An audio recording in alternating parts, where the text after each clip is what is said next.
And good morning. It is a Wednesday edition of Glenn Clark Radio. Would you rather Wednesday edition of GCR? I'm Glenn. He's Griffin. You might see in the camera shot, Griffin's camera shot, my friend Rami, my buddy who you've heard with us a couple times over on 105.7 The Fan. He's hanging out, sort of learning what Griffin does because he's going to be hanging out with us for a few days coming up when Griffin and I are both headed to Disney World in the next couple of weeks. It's a very odd scenario that's playing out where both Griffin and I are going to be gone for a bit. If we planned better, we could have just gone together, I guess. You want to go watch my kids for the week? Well, by all means. No. By all means, pal. You go right ahead. In fact, I'll just stay here. I'll stay right here in Baltimore, and Rami and I will do the show next week. You go down and watch the kids. We can just cancel Glenn's portion of a trip to Disney World entirely. I am good with that. No? Nah, it was worth the shot. Yeah. Worth the shot. You were just going to pass on Disney World altogether? Oh, Griffin. I would pay money to do that. It would be cheaper than going. It's the happiest place on earth. For who? Exactly. I think it's supposed to be everyone. Yeah, right. When you don't get the bill, maybe.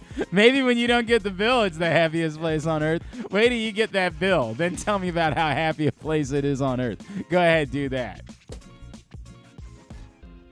Sorry, I'm trying to. Everybody keeps telling me I'm being too negative about it. Like, bro, what am I supposed to be? Supposed to be happy. Thank you. What I really wanted to do is pay one fee in order to get in, another fee in order to be able to ride the rides, and another fee in order to be able to ride the ride that my kids want to ride. That's swell. Thank you, sir. May I have another? Go ahead. Why even bother putting the condom on? Wait, what? What? We got a lot to do on the program today. Coming up in a bit, we chatted yesterday with Bryant McKinney, the former Ravens offensive tackle. He was announced for induction to the College Football Hall of Fame. So was former Navy coach Paul Johnson. We're going to catch up with him. It's been a while since we caught up with Paul Johnson. I think after he retired from Georgia Tech, he came back and he consulted the Ravens for a little bit as they were moving into a run all the time offense. So we'll catch up with Paul Johnson this morning. Drew Forrester will stop by, as he does on every Wednesday, for better or worse. And also later on this morning, our buddy Qadry Ismail will join us. We will talk some Ravens with him, and we will get you segment number 1 of the Tyus Bowser Show from last night with special guest Kyle Hamilton. Give me a second there. This was the final scheduled show of the season with us and Tyus Bowser. And what a season it was. Thank you to all of you who came out throughout the course of the year, all the great guests that Tyus brought out. It was an amazing year, not just Kyle Hamilton last night, but Mark Andrews, Marlon Humphrey, Justin Houston, Calais Campbell. I mean, a who's who of stars of this football team that Tyus brought out with him all year long. An honor to work with Tyus and Rita throughout the course of the season. We will hope to try to do it again next year. We'll see. And Tyus did promise, hey, if we win the Super Bowl, we're definitely doing another show. And you never know, if for some reason things start clicking, maybe we just decide that it's time to do another show. But as of right now, it's the final scheduled show of the year. Thanks to Maryland Vascular Specialist, the all-new Ginsu Kamado Grill, for making it possible, as well as our partners at Grade 8's Memorabilia, everyone, my guy John Miller from the AC Sports Report. Just an incredible experience again this year and all of the great places that we went out to, not just obviously Guilford Hall Brewery last night, but man, we had some awesome locations throughout the year where we were, and Mothers, of course, and I couldn't say enough. Couldn't say enough about what an amazing experience it was. So you'll hear segment number 1 today. If you want to listen to the entire show combined, it's available, and you'll also hear it Friday night on 105.7 The Fan, the Tyus Bowser Show with Kyle Hamilton. Speaking of the Ginsu Kamado Grill, you still have through the end of this week to use the code TAILGATE and save $100 at ginsugrills.com. Ginsu Kamado Grill is the perfect ceramic home grill or tailgate for searing, grilling, baking, smoking, all kinds of food. Again, ginsugrills.com. Use the code TAILGATE. Obviously, 2 big stories today, and we'll talk about those right out of the chute. Number 1, after the show ended yesterday, the Roquan Smith deal was announced. I don't know how much there really is to say about it. It's great. Roquan Smith is a game changer. Roquan Smith is a superstar. I love the Ravens locking up Roquan Smith for 5 years. That's wonderful news. There is no catch. You can say, I know it's going to be easy to say, well, it's an off-ball linebacker. You shouldn't be paying any off-ball linebacker that amount of money. Did you watch the team this season? Did you watch how one of the bottom 7 defenses in football became the number 3 defense in all of football the minute Roquan Smith arrived? Did you notice that? I understand that we have devalued off-ball linebackers. I understand that entirely. But anyone who watched Roquan Smith play this year understands he's far more than your typical off-ball linebacker. The second dumb thing that we'll say is, well, this means you can't sign Lamar Jackson, which is absurd. I mean, it's just patently absurd. Doesn't mean they will, as we talked about on ad nauseum. I can't see the future. You'd probably know that based on my record in picks this season. I can't see the future. I couldn't see that the jelly beans were going to fall off the table. I couldn't see that. If I could have, I probably would have done something about it. But I couldn't see that. I can't see the future. I don't know what's going to end up happening with the Ravens and Lamar Jackson. What I know with certainty is that they absolutely have enough money to sign both Roquan Smith and Lamar Jackson, and this is the dirty little secret, and do more than that. I know it's going to sound crazy. And it's not just because the cap's going up this season. That is part of the reason why they have that much, but it's also because of the way contracts are structured. When you do a contract, the numbers in the initial couple of seasons are always lower because you don't have a lot of guys that are locked up long term. So you can push money back, and then you can convert some of that money in order to become guarantees instead to avoid deeper cap hits. It's not just that the cap isn't real, right? Like, that's always the easy thing we say, is the cap isn't real. And to some extent, that's true. There's always something you can do. Always. But it's beyond that. It's just looking purely at the money the Ravens have. They've got the money. That isn't a problem. Now, it might become a problem if they have to franchise tag Lamar and they don't get a deal done. Then it becomes a bigger problem. Then it's all coming off at one time. For the record, they could still absolutely, do not be confused by someone who tries to tell you they couldn't afford that. They could. They could absorb that, but it would limit them in anything else they want to do. And then the secondary question that we all ask is, if you're going to do that, why wouldn't you have just signed a long-term deal? Because you've already told the player exactly what you think they're worth. There's no negotiating for a number below that at that point. You're guaranteeing all of that money for the season. So you're saying, we're willing to guarantee all of this money for you. You can't turn around and say, but what we'll really pay you long-term is about $10 million less than that. It don't work that way. You're telling them what their value is. So it would be a dumb thing. It would make no sense for the Ravens to have Lamar Jackson play out on the franchise tag. And it's why the expectation for a lot of people is that if they don't get a deal done with Lamar Jackson, then they would end up trading him before they would have to be locked in come July to the tag number. But they 1,000% could afford either way. Definitely can afford it getting a deal done. Absolutely could still afford it even if they had to with the tag. It just wouldn't make sense.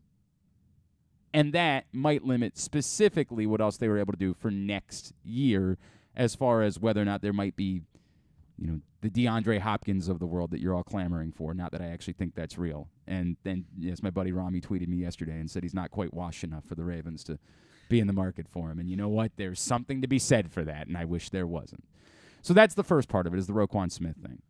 Absolutely couldn't get me to say a negative word about it. That's the way it goes. Game-changing players cost money. You want to have game-changing players on your roster, you got to pay them money. That's the way that it goes. Look, I'd like to have game-changing players at other positions. I'd like for there to be a game-changing player at wide receiver.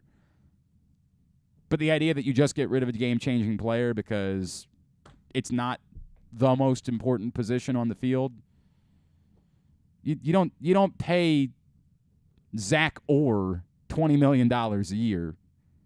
You pay a game changer. Roquan Smith is a game changer. The better argument would be, what does that mean for Patrick Queen? And that I don't know the answer, because I don't know what the market will be for Patrick Queen. Obviously, he had an outstanding season, despite the fact that Griffin doesn't want to admit it. He had an incredible season.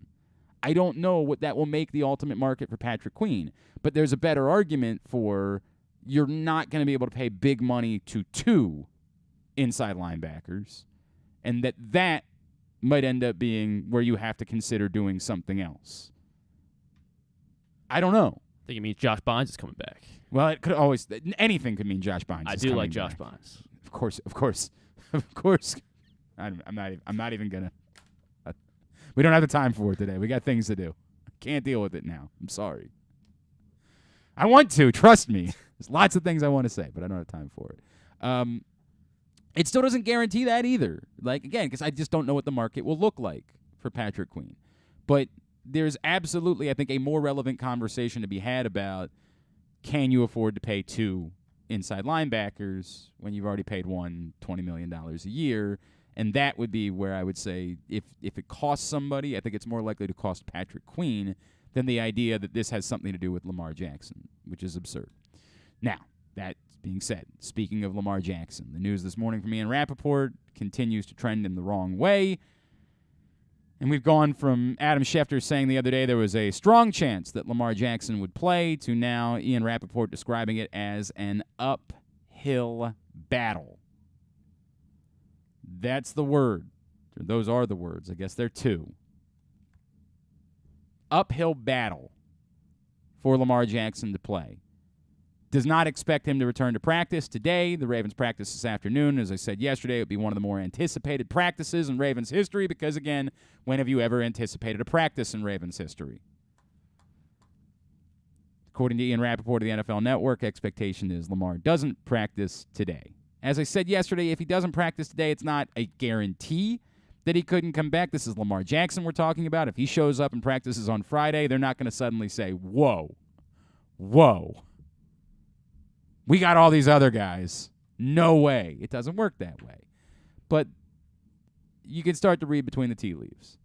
Expectation from Ian Rappaport of the NFL Network is that Lamar Jackson won't play on Sunday. Now, in your mind, that means he's done for the year. Well, they're not going to say that because there is always the whatever possibility that the Ravens somehow figure out a way to beat the Bengals. But there's no getting around it. If this is confirmed, this is crushing. This completely sucks the wind out of your sails. It would be wrong to broadly say the Ravens have no chance without Lamar Jackson because this is football and things happen in football, and we've all seen times when we thought something couldn't happen. My God, the Titans nearly won the AFC South with Josh Dobbs playing quarterback. Didn't realize Josh Dobbs, not exactly a looker, by the way. I don't know if we have time to talk about that. It was something that jumped out at me during the football game on Saturday night. Very smart. Very smart. Not the most attractive. How do you know he's so smart? He's like a rocket scientist. Oh, is he really? Yes. Like legitimately, he's a rocket scientist. Not maybe the smartest quarterback of all time. But, very smart human. He's going to be okay if that's the last pass he ever threw in his football career. He's going to be all right. I don't know how I got. I'm sorry. I don't know how I got there. Things happen in football. The idea that this, I can't say with certainty it's over. Now, when I say they have a chance, I wrote about this the other day for Pressbox. It's they have a chance. We're going to not feel good about it. Well, I'll watch, but it's going to be a pain until somehow proven otherwise. There's no getting around it. It's devastating for the feel of the playoffs in Baltimore. It just doesn't feel. You all know what it's like in most years when the Ravens get to the playoffs. It is, Festivus, right? Like it's T-shirt shops popping up on street corners. It's everybody sticking a car flag in and driving around and honking. It's all of that. And if today Lamar Jackson went out on the practice field, it would feel all of a sudden like playoff football in Baltimore. It would feel real. It would feel like this week mattered. But if Lamar Jackson's not going to go out and get on the field, there's just no way. There's no way that we are going to feel even an ounce of that. It's a bummer. It's a bummer. And it, again, as I keep trying to explain, it doesn't mean there's no chance. But it's crushing. There's no way around that. It's utterly crushing if Lamar Jackson doesn't play. And then, it also welcomes, if the Ravens do indeed lose on Sunday night, more of the conversation about where exactly they are with Lamar Jackson and the fact that he didn't play down. Like, it welcomes all of that. And it sucks. It's a crappy feeling to have in a time where you have a transcendent athlete that you just want to be able to celebrate and enjoy, knowing he's essentially the entirety of the football team. So I don't really have – I wish I had more to say. I wish I could say it more eloquently, but that's kind of where we are. All right. Today's show brought to you by this one's brought to you by UMBC Basketball. They're hot right now. Got a big win at Bryant over the weekend, and they're back for a couple of games this week. 2 chances to get to the rack. Not the rack anymore. Of course, it's the Peak. The rack's the old place. The Peak. Chesapeake Employers Insurance Arena. Saturday at 1 or Monday at 5 to check out the Retrievers against Maine and Hartford, respectively. Get your tickets, umbcretrievers.com. We come back in. We're going to catch up with Paul Johnson, former Navy football coach. He's headed into the college football. What am I? Qadry. Qadry's next. Yeah. I did my math wrong. Sorry, I didn't. It's not on Griffin at all. He told me that. I knew that, and I just screwed it up. Everything else is on Griffin. This one is on me. Qadry Ismail joins us next. We'll talk about what chance. That's what I wanted to do. What chance might the Ravens have without Lamar Jackson? I wanted to do that here on Glenn Clark Radio. Gambling can be a fun and entertaining experience, but there are risks involved. If you're planning on betting on the game at the casino or on your phone or computer, know your limit, stay within it. Set a budget and a time to stop. Remember, gambling isn't a financial solution, and it doesn't mix well with alcohol or drugs. Know the risks and have a plan before you begin gambling. For free and confidential services, call 1-800-GAMBLER 24/7 or go to helpmygamblingproblem.org. The latest edition of Press Box is available now, and it's our annual Best Of issue. On the cover, we recognize Orioles catcher Adley Rutschman as our 2022 Mo Gabba Sports Person of the Year, and he sits down with us to discuss how his arrival in Baltimore was simultaneous with the Birds' turnaround. Also inside, we recognize the top people, performances, and moments of the year throughout the local sports scene. Press Box is available for free at over 500 area locations, including 60 Royal Farm stores, and you can always find the entire edition, as well as the best daily coverage of the Orioles, Ravens, and Terps at PressBoxOnline.com. Experience the best in Kamado Grilling, a complete outdoor cooking appliance. The Ginsu Kamado Grill allows anyone to sear, grill, bake, and smoke all types of food. Designed for efficiency and function, the Ginsu Kamado Grill upholds the enduring legacy of the iconic Ginsu brand. The Ginsu Kamado Grill is perfect to cook all year round, is great for parties, and ideal for tailgating with your friends. Reserve your Ginsu Kamado Grill today at ginsugrills.com and get $100 off on your pre-order when you use the promo code TAILGATE. That's ginsugrills.com. Reserve yours today. That first sip. That first bite. Start your day off right with a delicious breakfast at Royal Farms. Choose from a fantastic selection of fresh Royal Farms breakfast sandwiches and top it off with a rich hot cup of the freshest coffee in the world. At Royal Farms, breakfast is available day and night. It's the freshest breakfast in the world. Real fresh, real fast. Royal Farms. Make the most out of every day in your Toyota RAV4. Available in hybrid or gas-only models. A RAV4 can get you where you want to go in style. Check out buyatoyota.com for deals on new RAV4s from your local Toyota dealer today. The Baltimore County Police Department is hiring. Entry-level officers start at over $60,000 and over $64,000 for lateral officers, with $10,000 signing bonuses available. Plus, cadets start at over $32,000. Great benefits are available, like medical, dental, and vision insurance, tuition reimbursement, 15 sick days per calendar year with no limit, career advancement to more than 20 specialized units, and more, with further incentives for military service members and veterans. A passion for service, a career for life with the Baltimore County Police Department. Find out more at joinbaltimorecountypd.com or call 410-887-5542. Must be a United States citizen, have a valid driver's license, and a high school diploma or GED equivalent.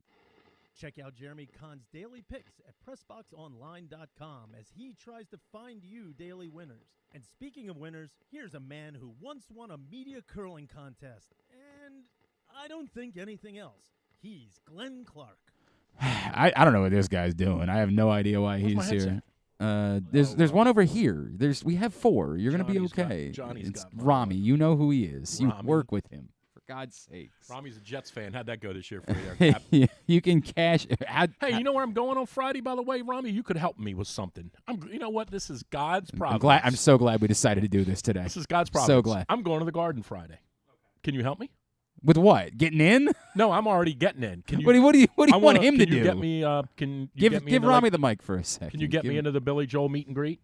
The Billy Joel meet and greet. Let me remind you. Hold on. Hang on. I got a funny feeling you'll be able to do that in Baltimore a little bit later on this year. Let me remind you of this was the conversation that Rami had last two weeks ago with me, or a week ago.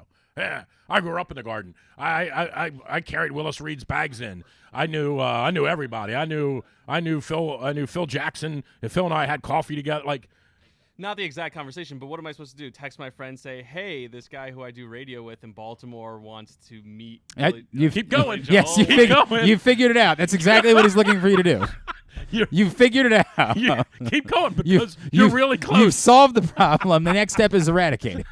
You have identified the problem. What am I supposed to do? Ask my friend if this guy in Baltimore can meet Billy Joel? Yeah. Yes. Yeah, all right. All right. Oh, man. So you're going to work on that? You're going to work on that? Are you really going to Are you really going to see Billy Joel? I am, Friday night. Why wouldn't you just wait for the show here? Because it's got a big birthday celebration going on up in New York on this weekend. Who, you? Yeah. Oh, that's right. It is your birthday. I forgot about it. I always So forget my best friend from high school just turned 60 on December 30th, and I turned 60 on January 30th. So we're like, hey, he's like, why don't you come up the week? I can't believe you're only 60. There's no way. Me neither. He said, why don't you come up that weekend and we'll goof around. We'll go to New York and do stupid stuff like we used to do when we were 21. And the first thing I did is I'm like, there's no way Billy Joel's playing there that weekend, right? Went online, and he is. And the Caps are playing the Islanders Monday. Are you sticking around? No, I'm coming home. All right. Well, that's a shame. That's a real I've seen him up there 4 or 5 times. Is he the one coming to the? I heard it wasn't him. Oh, I don't think I'm supposed to say anything. Oh, about it's Billy that. Joel and Stevie Nicks. Okay. I didn't say a word. They're going to sell out 70,000 I didn't seats. see Joining us now here on GCR. I don't buy that. Sure, I'm not saying anything. I want to make that abundantly clear. I don't think they nothing. can sell out 70,000 seats. Hey, you can cash in on the Ravens-Bengals primetime wildcard game. Go to PressBoxOnline.com/offers. Sign up and bet $20 with Caesars Sportsbook and automatically get $100 in additional free bets. Just bet $20 and get another $100 to play with. Go to PressBoxOnline.com/offers now to start winning. Joining us now here on GCR, of course, one of our favorites. He once came golfing with Drew and I and Rick from Reisterstown. I don't even know That's who this a is. true story. Who It's is it? Qadry. Qadry Ismail. Qadry Okay. Ismail's with us Yeah, now. he hasn't talked to me since Rick and Reisterstown. Really showed weird up. how that worked out. Drew Right. said, why don't you come out and play some golf with us? Qadry's like, that sounds like a fun way to spend the day. It's like, Rick from Reisterstown's going to be there. And Qadry said, don't call me any longer. Never invite me out to another one of these. What's going on, brother? How are you? Wow, I never got an invite back out. Y'all just left the brother hanging. I don't think that's what happened. I'm pretty sure that's not. Was that not really how it played? I blame you because you know I'm not the golfer. I'm the golfer. Yeah, I don't know. correct. I blame you. Here's what I'm going to blame him for. Are you still fit enough to at least give us 500 or 600 yards and 65 catches? I am fit enough to talk about every bit of those 65 catches and all that. Okay, guys, on this route, he ran a comeback. Now, he got his depth. He sunk his hips, and he came out of his route, caught the ball nicely. That's what we can do. But if Deshaun Jackson ain't getting any love, man, there's nobody going to get any love that's north of 35. Let me ask you this. When you watch the do you get offended? I guess is the right word. Do you get offended as a former receiver and a high-quality one? Do you get offended by all of the chatter in town about how much these wide receivers stink? Do you personally, because you know how hard it is. I don't necessarily. So here's the thing. In the beginning of the year or off season, I should say, not year, but the off season when everyone was like, oh, what are we doing? What are we doing? And in my mind, I'm like, well, give the guys their opportunity to shine. And they haven't done anything negative that would warrant any necessary criticism. So training camp comes, training camp goes, and lo and behold, we're ready to go first game of the year. And you see where, like, okay, this group, they're showing up. But as the year goes, your body of work has to get better. And I didn't see they took the necessary next steps to put themselves in the conversation as upper tier receiving core. And so it didn't help that Bateman went down. It didn't help that Duvernay went quiet. And then all of a sudden he goes down with the injury.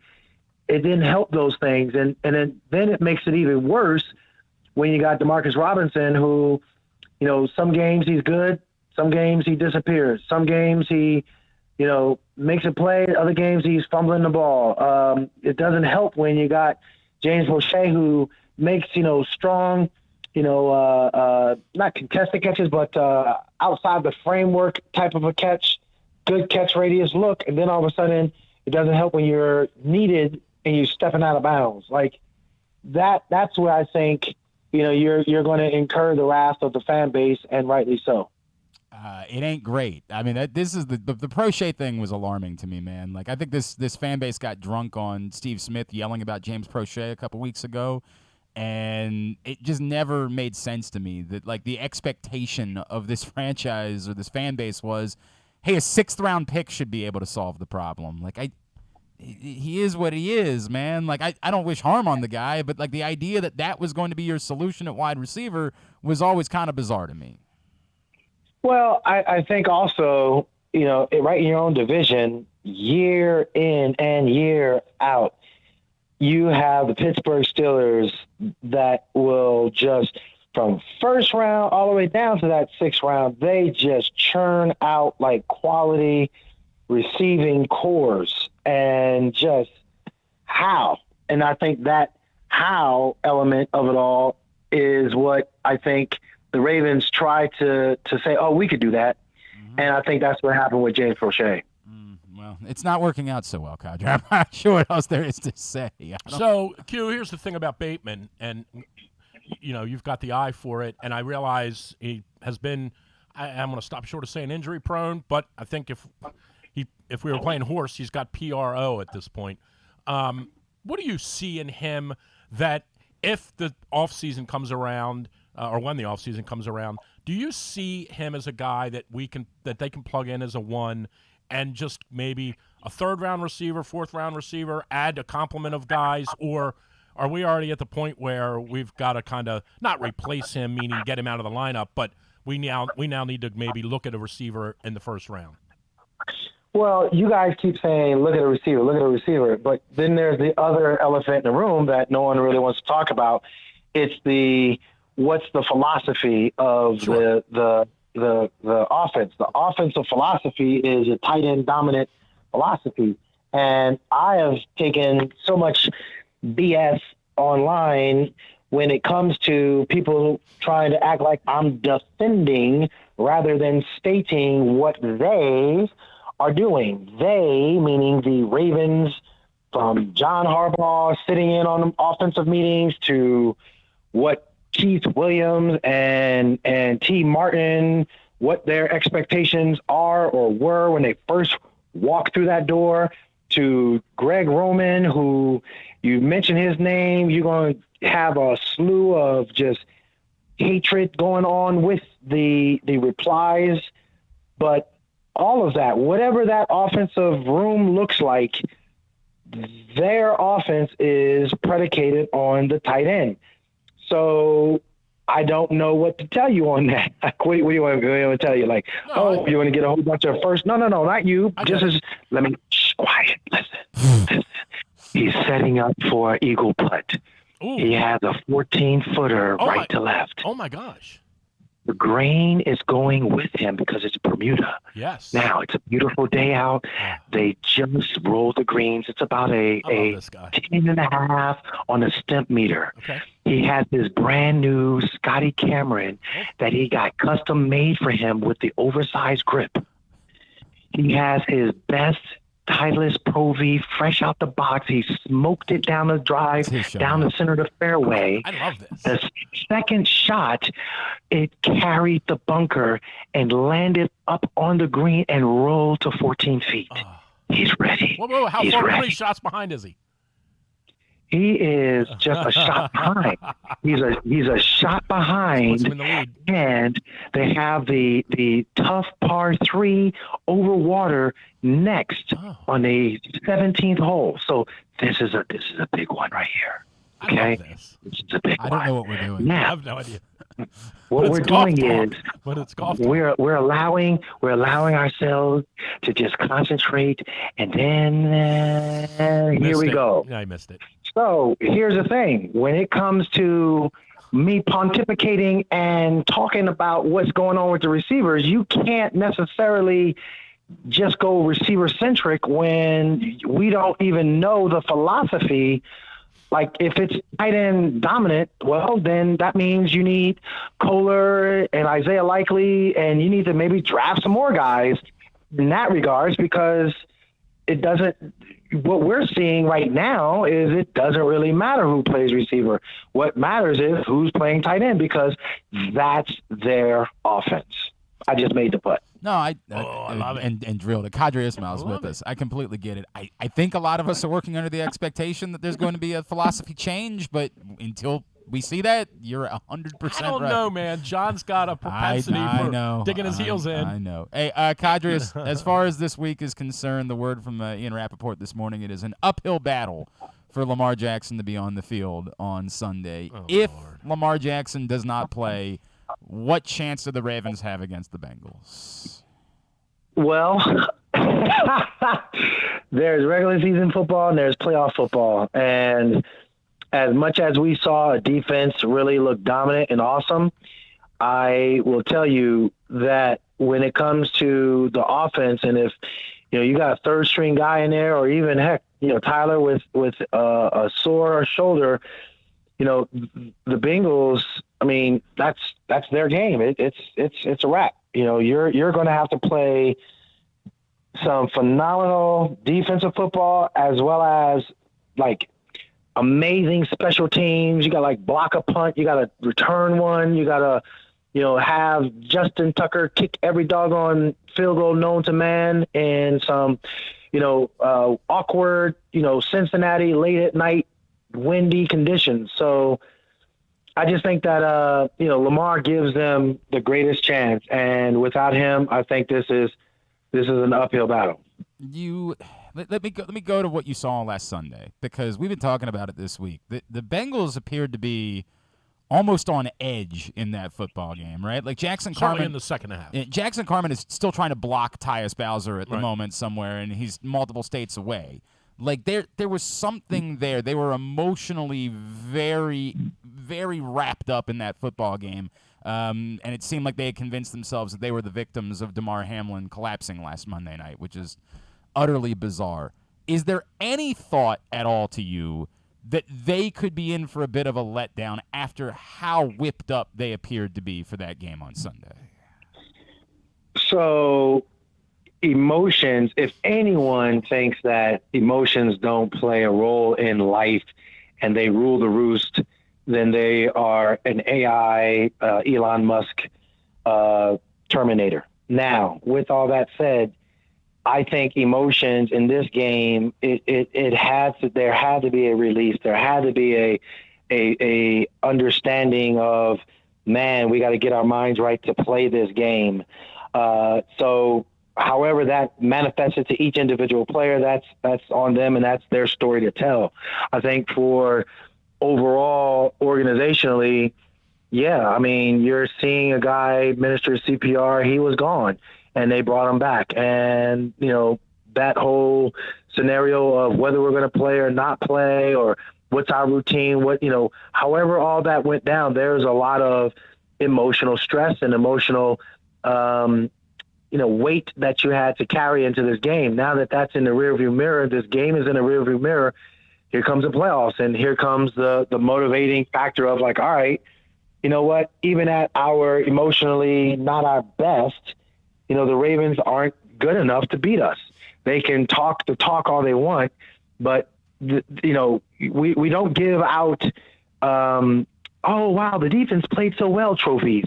It's either you score more points than the opponent and you move on, or you just going home.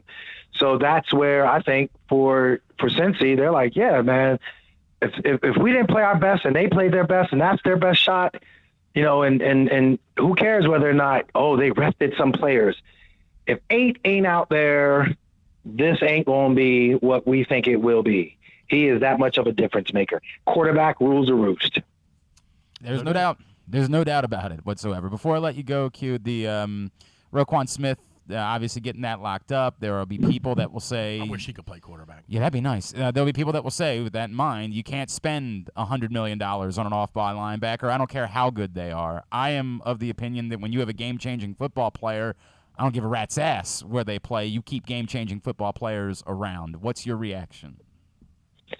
Okay, all I know is he was deserving of every penny of it, because what we saw on the field was a good, decent to good Ravens defense. What we saw on the field when number 18 stepped on there was a good to upper tier level kick-ass defense. And I loved seeing it because it was such a flashback to those teams where defense ruled the roost in Baltimore. Like this, it's nonsense to think that he wasn't deserving of that. Absolutely earned every dollar of it. And a high tide raises all ships. Look at the statistics of where they were to when he stepped on board, and you'll know why Eric DeCosta had to pay him. We agree. I don't even know what to say. Yeah, if you've watched the last 8 weeks right. and you don't think this guy deserves to get paid, and nuts. I would almost say, not to beat this kid up, I would almost say he left $20 million on the table. He could have gone out in February and gone and gotten way more money. I don't. When I read yesterday that people were complaining about this, it baffled me. I'm with you. I am with you. All right. I want to remind everybody about missile training, my friends. I think I might do this, by the way, in the spring. I don't think this is for you. What do you mean it's not for me? It will more than help your. Yeah. It'll help your golf game. It'll help your golf game tremendously. But for those who are initiated, we know. Don't you laugh? We know you can. No. You can go to my website, missiletraining.com, and check it out and get all the information you need on how to help you be a better mover in life. I'm going to come up there and do some sit-ups with him and a couple pull-ups here and there. Yeah, and 2. Wow. We don't even do sit-ups. That's 1984. Yeah, we do things called dead bugs. Oh, sounds like That doesn't sounds like something I'm interested in. No, it sounds very unpleasant to me. You guys got something going on Channel 13 this weekend? Yeah, we actually have our purple pregame show at 11:30 on Sunday. I know the game is on Sunday evening, and then I'm going to actually be over at Pickett's Brewing Company. People want to come over there and have a little pregame meal while I and Bobby Trossett sit there and talk Ravens from 3 to 5 down there at Pickett's Brewing Company, right down the street from the M&T Bank Stadium. Very cool. At I am Qadry Ismail on Twitter is how you follow him. Love you, brother. Appreciate you. Appreciate you guys. Thank you. Qadry Ismail with us here on GCR, getting ready for Sunday. So, did you or did you not? Just say yes or no. Did you? Who are you talking to? Who? Spam. Okay, well, so answer the question. Did you or did you not? I don't know. Well, just say yes or no. Yeah, I did. I figured. You got an erection when Qadry was talking about the sexy golf talk. Oh, that was awesome. We broke into this weird whatever that was. Like, yeah. Right. That was good. Thank you to Qadry Ismail for checking in with us this morning. Yeah. Appreciate that.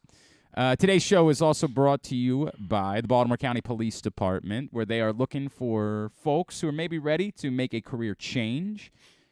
Lateral police officers, salaries can start at over $64,000 a year. Entry-level officers over $60,000 a year. We're doing a read now. I save it. Save my political talk for later. I love you. All right.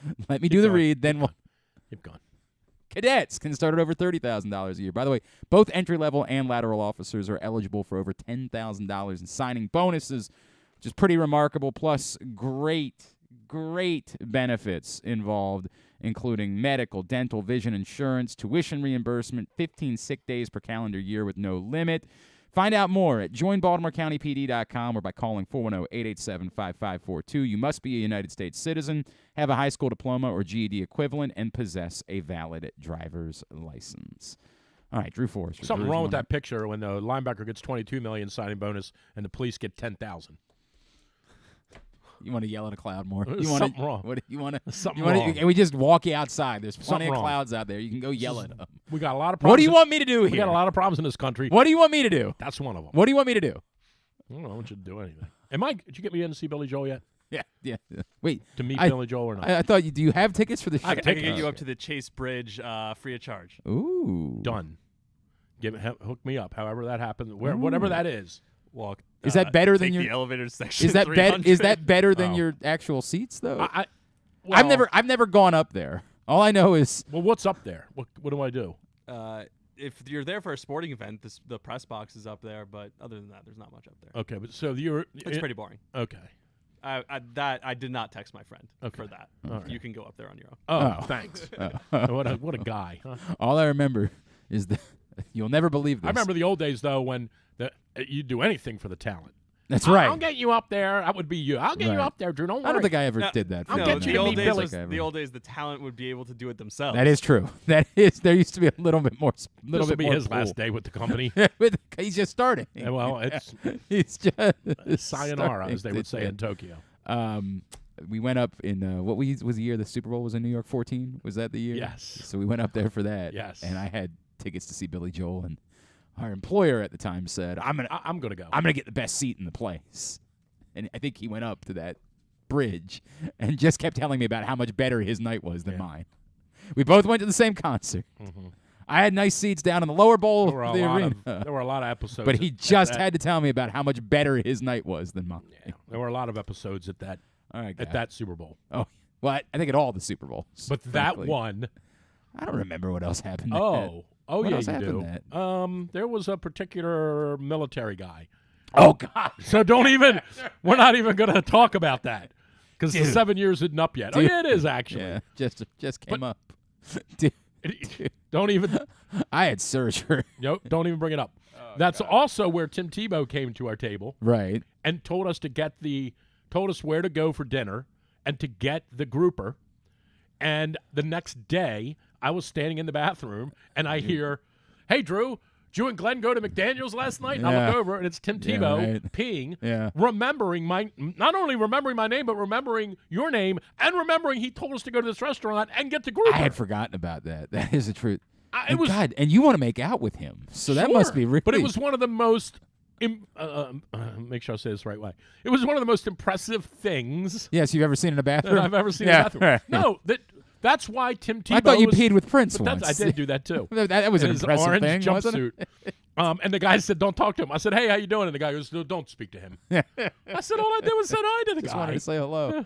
Just wanted. I didn't even know it was him because he was like 4'9". Well, wait a second. You didn't. The man was wearing his orange jumpsuit. Well, You I didn't know knew it was. when you turn around, you just see somebody standing there, and you're like that, and then you look back, and you're like, "Oh my god." Yeah, Fred. I was urinating with Prince Yeah, today. and I'm like, "Hey, how's it going?" Yeah. And the guy's like, "Please don't speak to him." With Mr. Prince, Huh? please don't But speak. Tim Tebow remembered. I mean, look, Tim Tebow went around to 50 tables Yes.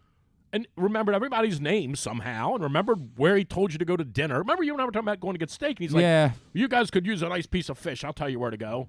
Or like, "Yeah, where should we go?" And he told us, and we're like, "Okay." And the next morning, he grilled me on it. No pun intended. Fair enough. Fair enough. That year was also the same year. You didn't come out with That the- was also the didn't- because my foot was broken. Yeah, you didn't come out. So we went out with Aaron Paul and Kid Cudi that No, that year. was my foot the- was broken.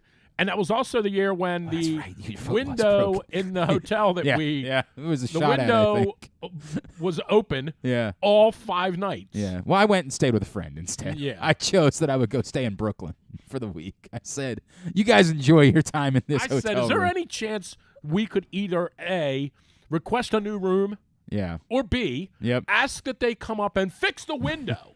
Well, no, it doesn't. It doesn't. Dude, work I like that it way. cold in here at night. It I like doesn't. it cold in too, just not 28. Yeah, I would prefer it that way. All right, let's cover a couple of things.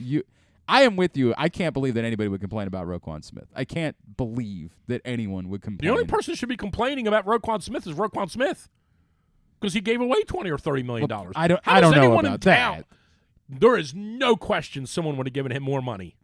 Now, he might have been able to get the Ravens to get him more, right? I mean, we say this all the time, and I'm not beating this kid up. I think this is a byproduct of not having an agent, because an agent would have said to him yesterday, under no circumstances are you signing right now.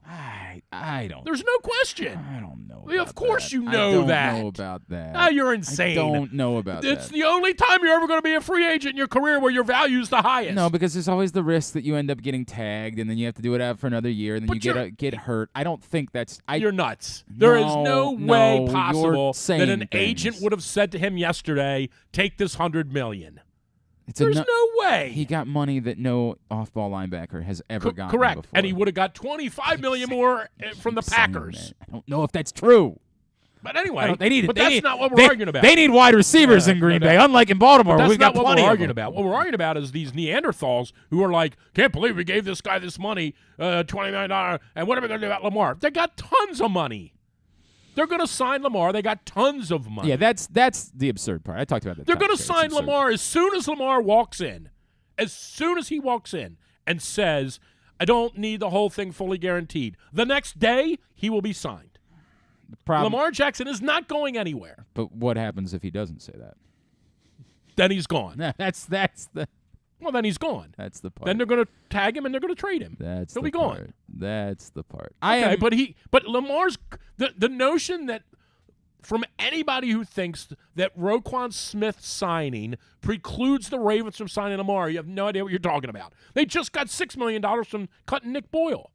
They got plenty of money. I'm in agreement with They you. got plenty of money. I don't like I never like agreeing with you because I just assume that you're wrong at all times.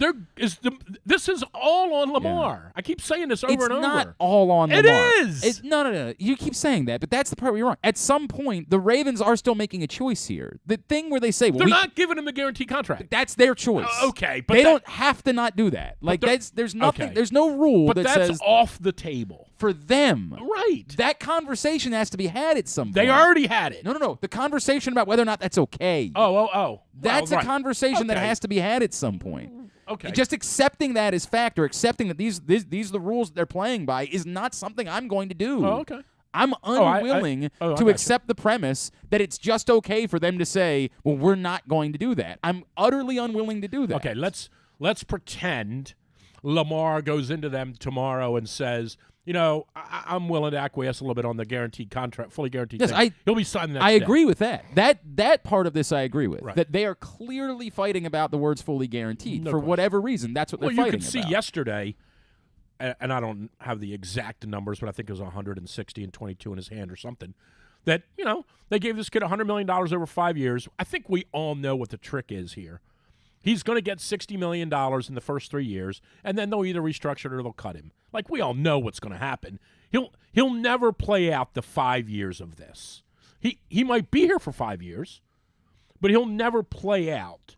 Roquan Smith will never play out this 5-year deal in its entirety. Right, without it being redone. Of course Yes. not. Right. So this idea from people that they've given this $100 million away, $60 million of it guaranteed, and somehow that straps them. No chance. Of course it doesn't. But you can also see from the Ravens' standpoint that they gave a guy a $100 million contract. They guaranteed $60 million of it, and I would say that in their mind, they know they're on the hook for $60 million. No problem. They gave him $22 million of it in his hand. It'll be a $5 million cap hit next year. 14 or something the next year, 25 the next year. And if it's working, they can always shift more money to bonuses down the road. Right. But they're not doing. You sure you didn't? You sure you don't have it? You No, sure I mean I haven't tested in 5 days, but I think I'm good. But what they aren't going to do is give him 100 and 100. They're not putting themselves on the line for that. And I would say, and I wrote this morning, but they might end up giving him 100. Correct. Right. But in 5 years. Yes. But in Lamar, and this is where I think the landscape has changed with Lamar. I would say that, and it's easy to say it now because 2 years have passed. Had he not missed all of December last year and all December this year, they would be in a way different position, the Ravens. They would have made the playoffs a year ago. No telling what they might have done a year ago. Mm-hmm. They would have waltzed into the playoffs this year, probably won the division, might have even finished with the second seed. Things would have been totally different had he not missed these two Decembers. And I would say right now, more than the notion that we're not going to fully guarantee it because we don't want the heat from the other owners, which is very real, in the same way that Lamar getting heat from the NFLPA is very real. I think what's more prevalent for the Ravens now is we're not giving you $250 million when you've missed 12 games in the last 2 years. Yeah, I don't buy that. I 100% buy it. I don't buy it. Again, how do you trust him? He hasn't played in December for 2 years. So if he had played, if he missed September, if he had missed September, would that have been okay? Right? I'm saying if you're going to miss these games, I mean, they're all critical, but if you're going to miss these games, it's one thing if I got to give you, and again, this does go back to the guarantee. It's one thing if I'm going to sign you to a $250 million contract and I got to guarantee you $140 million of it. It's another thing entirely when you haven't played in December in 2 years, and I got to give you $250, and you're going to get every nickel of it. So, do you think that every quarterback should have to play every game? No, I don't. Because I think that's unrealistic. Right. But he hasn't played in 2 years in December. Right, but it's an anomaly. It's not an anomaly. You're setting up a scenario. An anomaly. He's missed all of December last year and this year. Right, correct. But it's not missed every December for his entire career or something. Okay, like you're creating a scenario where he never plays. He's missed he can't 30% make it through a of their season. games. In 2 seasons, yes. He just has. In 2 seasons, that's been the case. And I do think this year, and again, this is something I wrote last week and said this, like, this is inevitable. I don't believe this to be true, personally, but I do know that this discussion's inevitable. If he doesn't play this Saturday, Sunday, because he isn't playing Saturday. If he doesn't play this Sunday, people are going to say he sat out. They can say it all they want. I understand that. What is that? They've been saying it for the last 5 weeks. That's not new. I should have prefaced this differently. Yeah. If he doesn't play this weekend, the Ravens internally are going to say he sat out. You're making a pretty strong statement. Sure I am. I don't believe that to be true, by the way. I do think he has a knee injury. That's a really strong statement to say that's internally what they believe.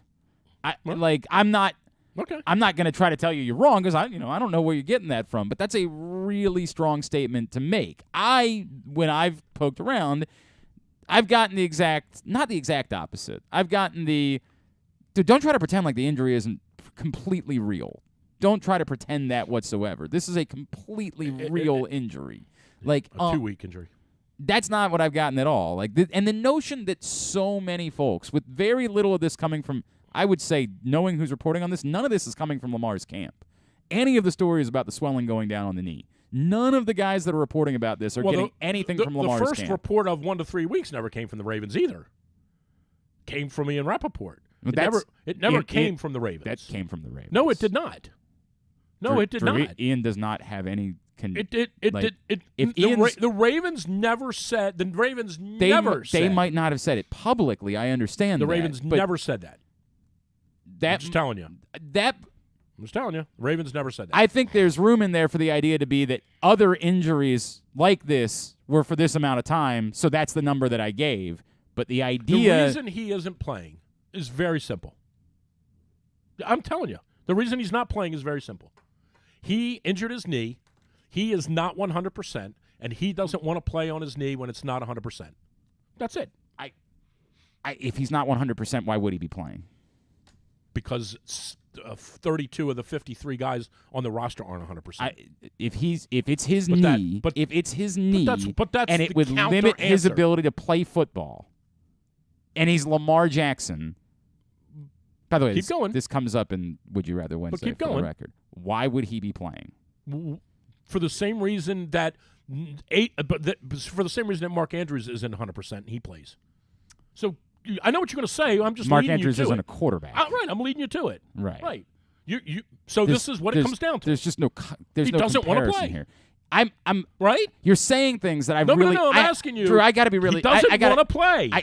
What you're saying, I can't I can't let you come on here and say certain. Oh, I can't give me do a that. break. No, does he want to play or not? I can't do that. Like, this really dances upon a lot of things that are not acceptable. Like, you're dancing You're right. on. You're You're right about dancing that. on saying things factually. Does he want that to play you don't or not? know are factual? Does he want to play or not? That's a complete. I can't answer that question. Okay. I'm saying you can't But just speak things we factually. just led you to that. Have you talked to Lamar Jackson? Just led you to that. I'm asking you a question. Have you talked to Lamar Jackson? Nope. You shouldn't be saying these Okay. things. Like, you know better. Okay. You know better.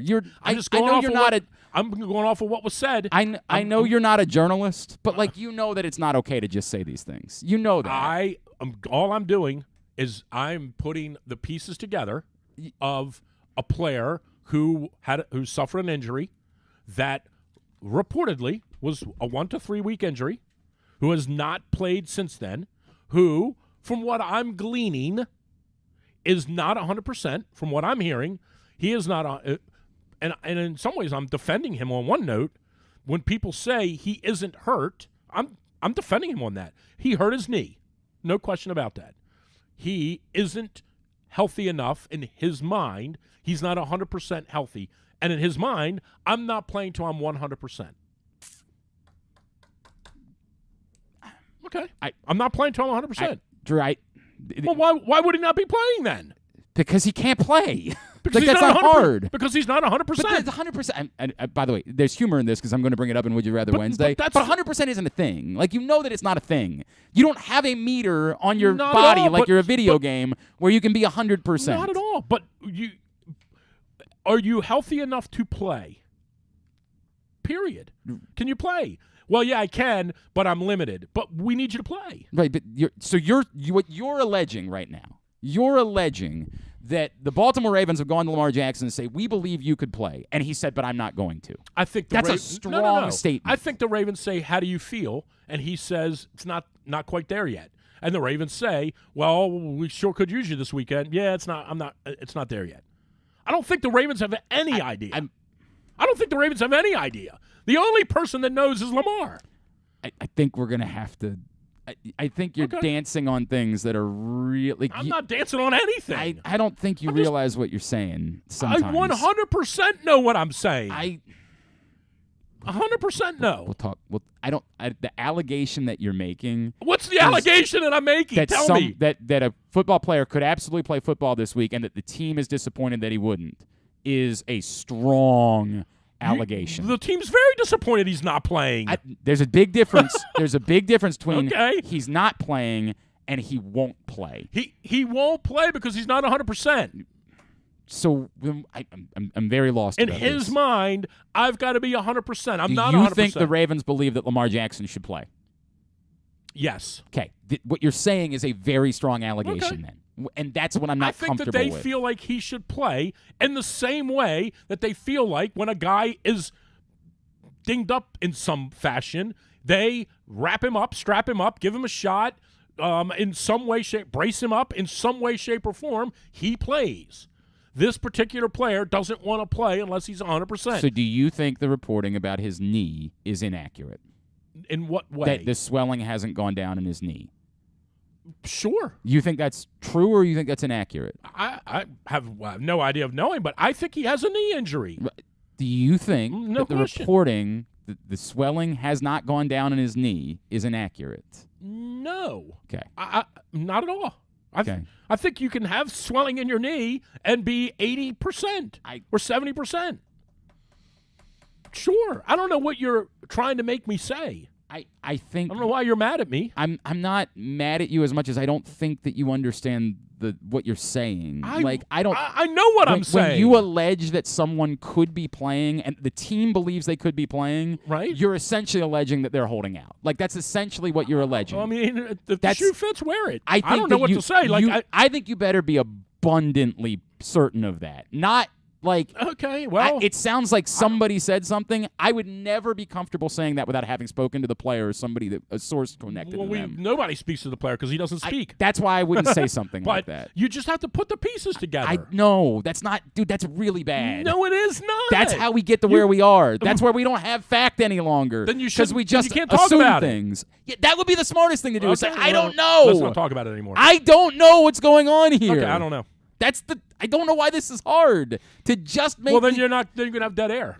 No, I can talk about plenty of things. Believe it or not, You can't talk about the Ravens. I without wouldn't him. make accusations I'm about not whether or not accusing him of anything. I don't think you hear yourself. 100%. I'm telling you, I know what I'm trying to say. I'm saying it to you.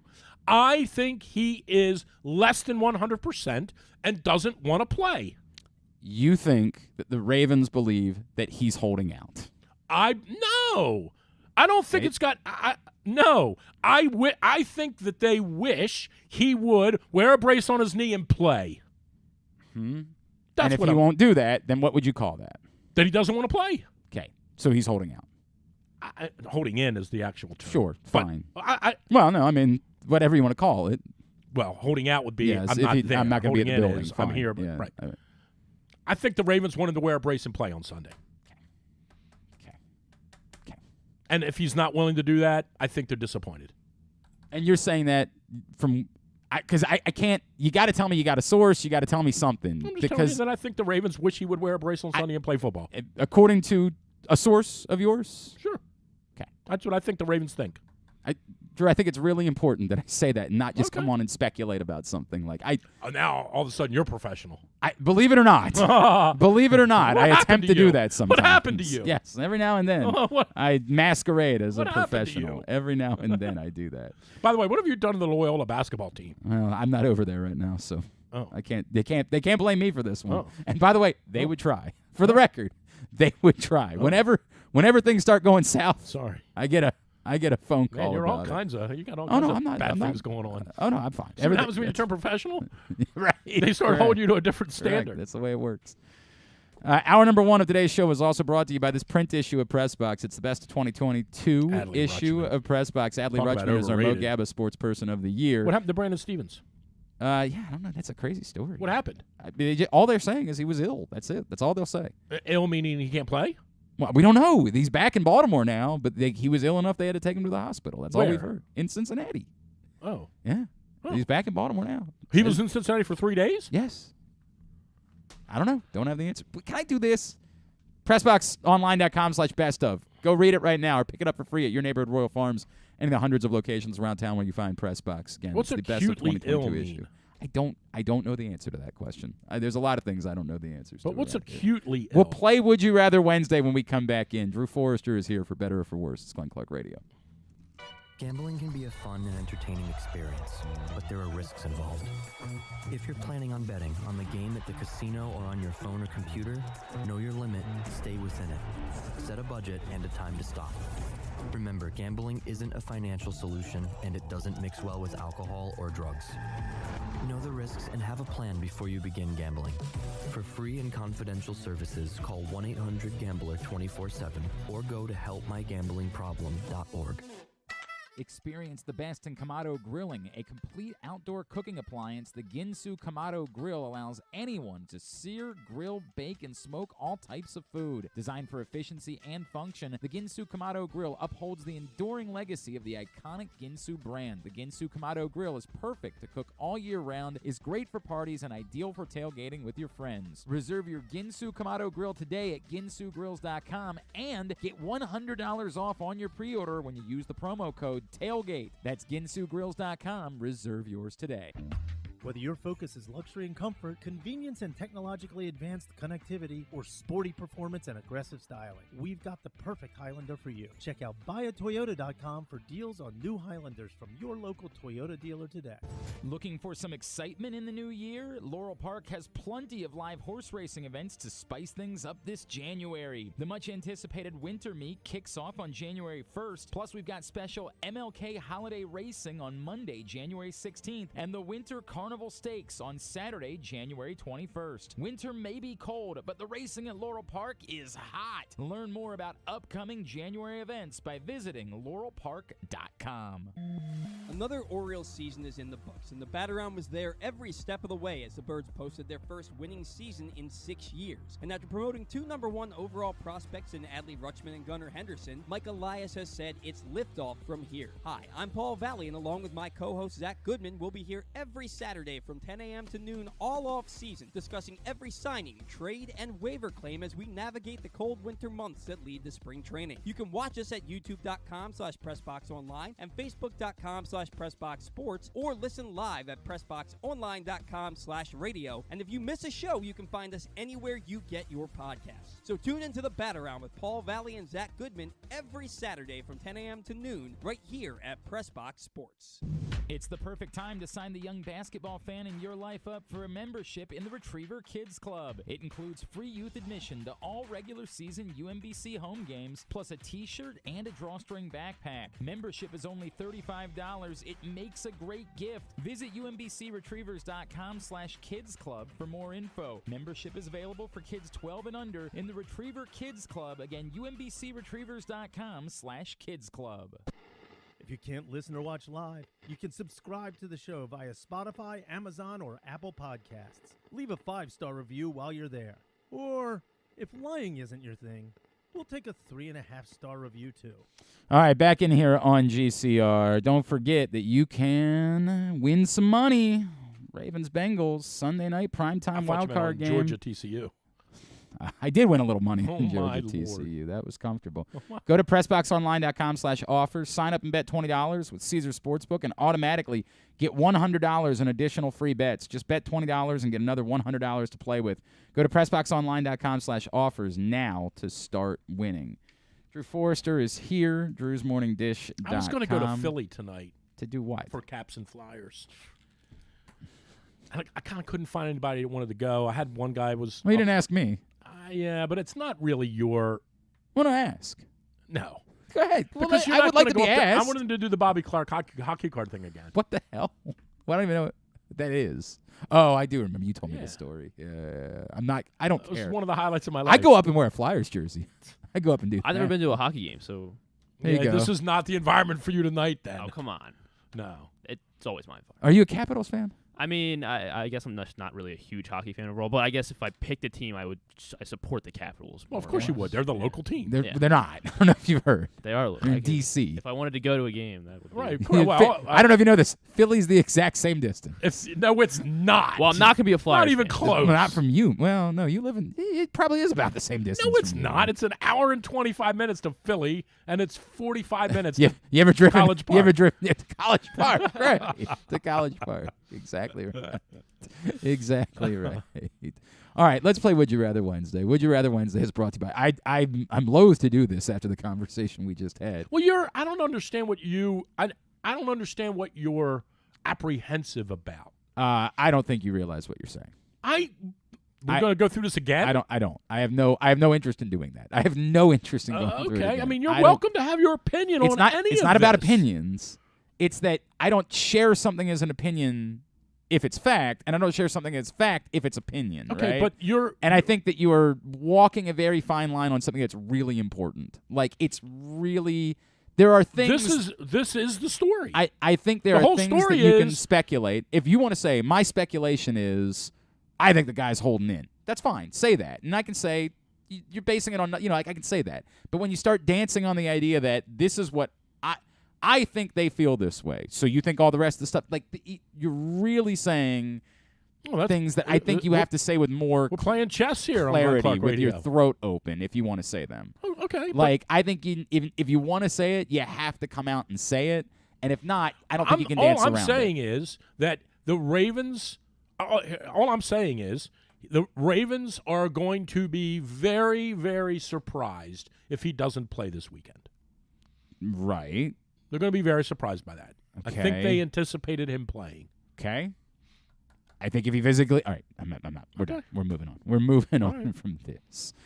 That all being said, I'm going to regret this. We will give away another Glory Days gift card to someone who participates in Would You Rather Wednesday today. And by the way, if he doesn't play, and I don't know what this means for Tyler Huntley, there is probably a debate. Don't read ahead. Oh. Don't read ahead. Okay. Don't do that. I was going to say Stetson Bennett. There you go. That's the answer to everything. Would you rather Lamar Jackson? Did you feel bad for TCU the other night? How much did you watch of that? No, I watched very little. After it got to like 24/7, I just sort of said it was on in the background, but I wasn't paying attention. I mean, I will say, I'm not even going to defend them, but I'll say if they played that game 10 times, if they played that game 10 times, I don't think they lose 65-7 every time. That was the moment was just way too big for them, clearly, right? But Georgia was so much better than all these other teams. It was insane. That being said, it's easy to say that. I don't think that's actually true. If Marvin Harrison doesn't get hurt, they not only lose to Ohio State, they probably lose going away. And still, all it takes is a pretty average kick if you just didn't have, at that point, literally the most nervous kicker I've ever seen in my life. It was awful. I mean, like, the poor guy had no interest in being out there. I guess I meant their full body of work for the whole year. Like, they were just so much better than everybody else. But they shouldn't have won the semifinal. They could have lost to Ohio State, sure. It's not even just that Ohio State had played without Jackson Smith and Jigba for a while, right? Right. If they don't lose Marvin Harrison in the second half of that game, they win comfortably that football game. It's nuts. It's why it's nuts when people start, is Georgia one of the greatest teams of all time? Not even close. I'm trying to come up with a Marvin Harrison pistol formation. Don't do that. But I can't. But I can't. Don't do that. Don't do that. But in the old days, I would have. Yes. There's a lot of things that we should talk about whether or not you should do them. A lot of things from the old days that maybe we don't do anymore. Right. Yeah, those were fun days, though. Oh, were they? For a lot of people, they were. You're right. For a lot of people, they were very fun. Lamar Jackson is clearly not 100%. Oh, my gosh. Says who? Would you rather? Would you rather? Hold on a minute. Says who? You better watch what you allege there, Chief. Right. Lamar Jackson is, for everyone. Everyone says he's clearly not 100%. Would you rather he attempts, says, I want to try doing it, or that just doesn't make any sense? Well, you know what I'm going to say. What are you going to say? I'm going to say put a brace on your knee and go play. Yeah, so I'm really struggling with this. I'm really struggling. And then this is where we get into the point that you're going to make by accident, where you are going to say he's holding out. No, I'm not. Not at all. Oh, okay. I'm not going to say that. Sure you are. This goes. Well, should he play if he's not healthy? If he's not healthy, no, he definitely shouldn't play. But other players are playing and they're not healthy. Right, they're not quarterbacks. See, they're not quarterbacks. Okay. This goes back to the conversation. So you're doing it too, by the way. The conversation be careful what from you the say get. there. The conversation from the get is Lamar Jackson just out there because of his arm, right? Like if you just have his arm, Lamar Jackson with a knee brace on is better than any of these other cats times 3. You're making it very simple. Have you seen the other two guys play? Be serious. I mean, come on. I mean, Lamar Jackson at 75% is better than these other two guys combined. Probably right about that. Yeah, I know. You're probably right about that. I'll move on. I will. Are we going to talk about Anthony Brown, or can I talk about it? We're going to get to that next. Right. Settle. Don't read ahead. Don't read ahead. By the way, I didn't know Roquan Smith went to UCLA. What?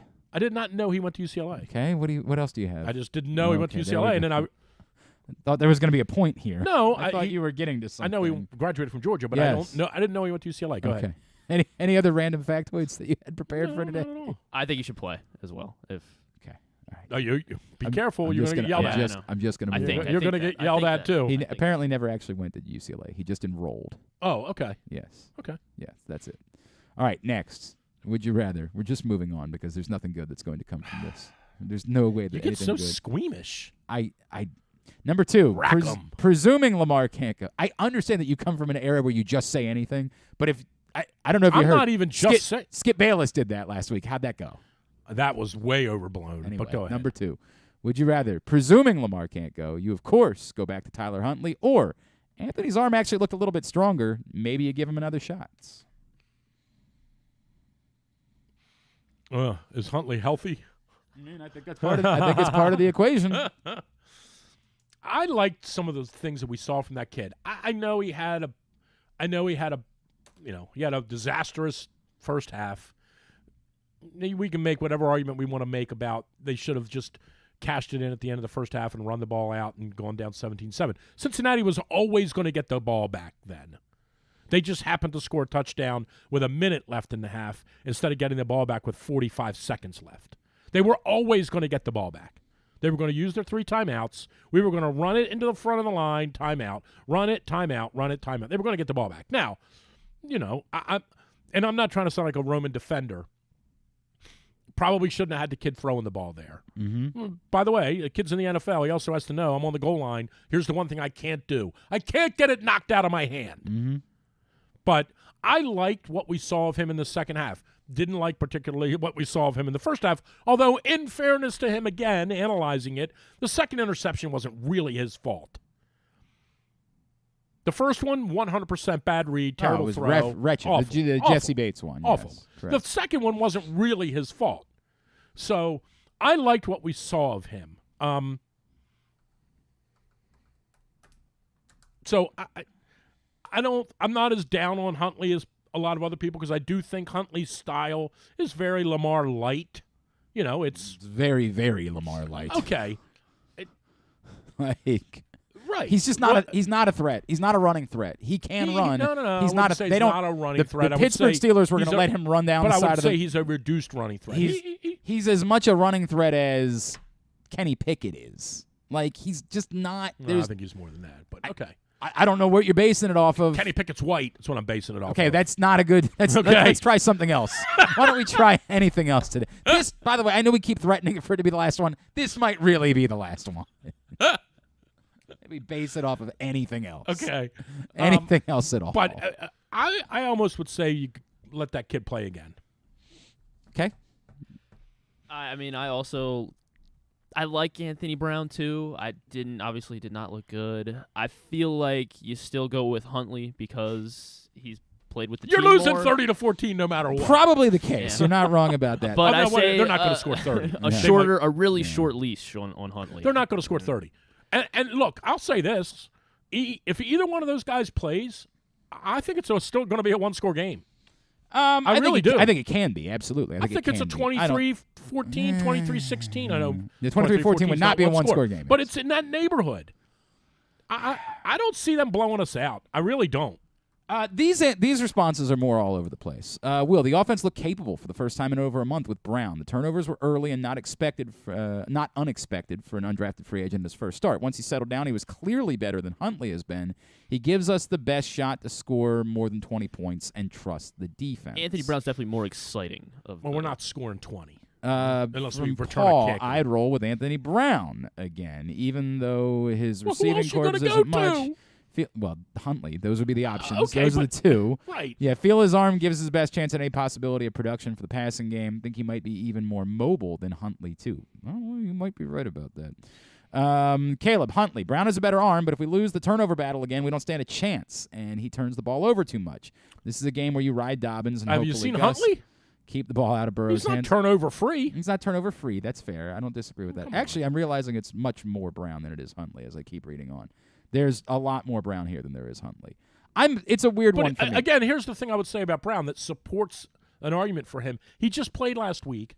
He's in, and I say this, he's in whatever rhythm you can be in playing week to week, right? Like he played last week. Mm-hmm. You would assume got a little bit of the butterflies out. He's been around the first team this week, blah, blah, blah. Like I just think, and maybe it's a tough talk with Huntley because this is his chance that he's been waiting for, but I think you just say to him, like, look, we're going to go back to Anthony. Keep yourself ready to go. We're going to go back with him because he played last week, and we feel like he's got a little bit of momentum, and he had a good second half. The only issue I would have is the balls that were thrown directly into the defensive line. Like, that is eye-opening because you can ignore sort of the one interception. You can say, hey, only the one is really on him.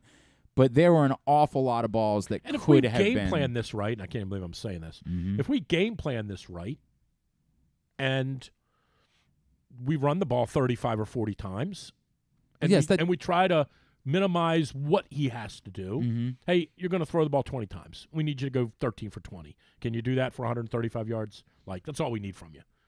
And if that works, and we know what the formula is, it works if it's 7-6, 10-6, 13-6, 16-10, or 16-9. It works that way. It doesn't work that way when it's 17-7. When you're down 17-7, you're not going to just keep running the ball.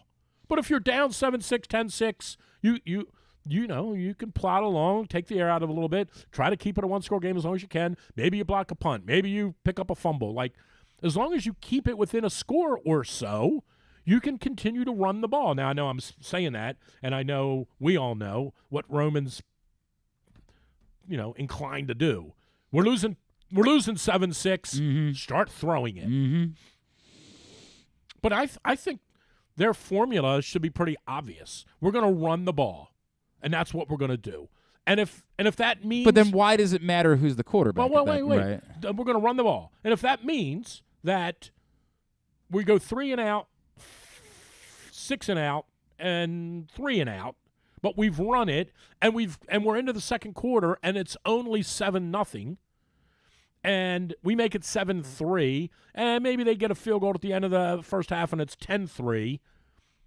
We're still in the game. Yeah, we might have to throw it in the second half, 12 times, 14 times, but they just got to keep the game close. If they keep the game close, they got a chance. You just can't fall behind 14-0 or 17-3, and when you do that, then you're in trouble. Okay.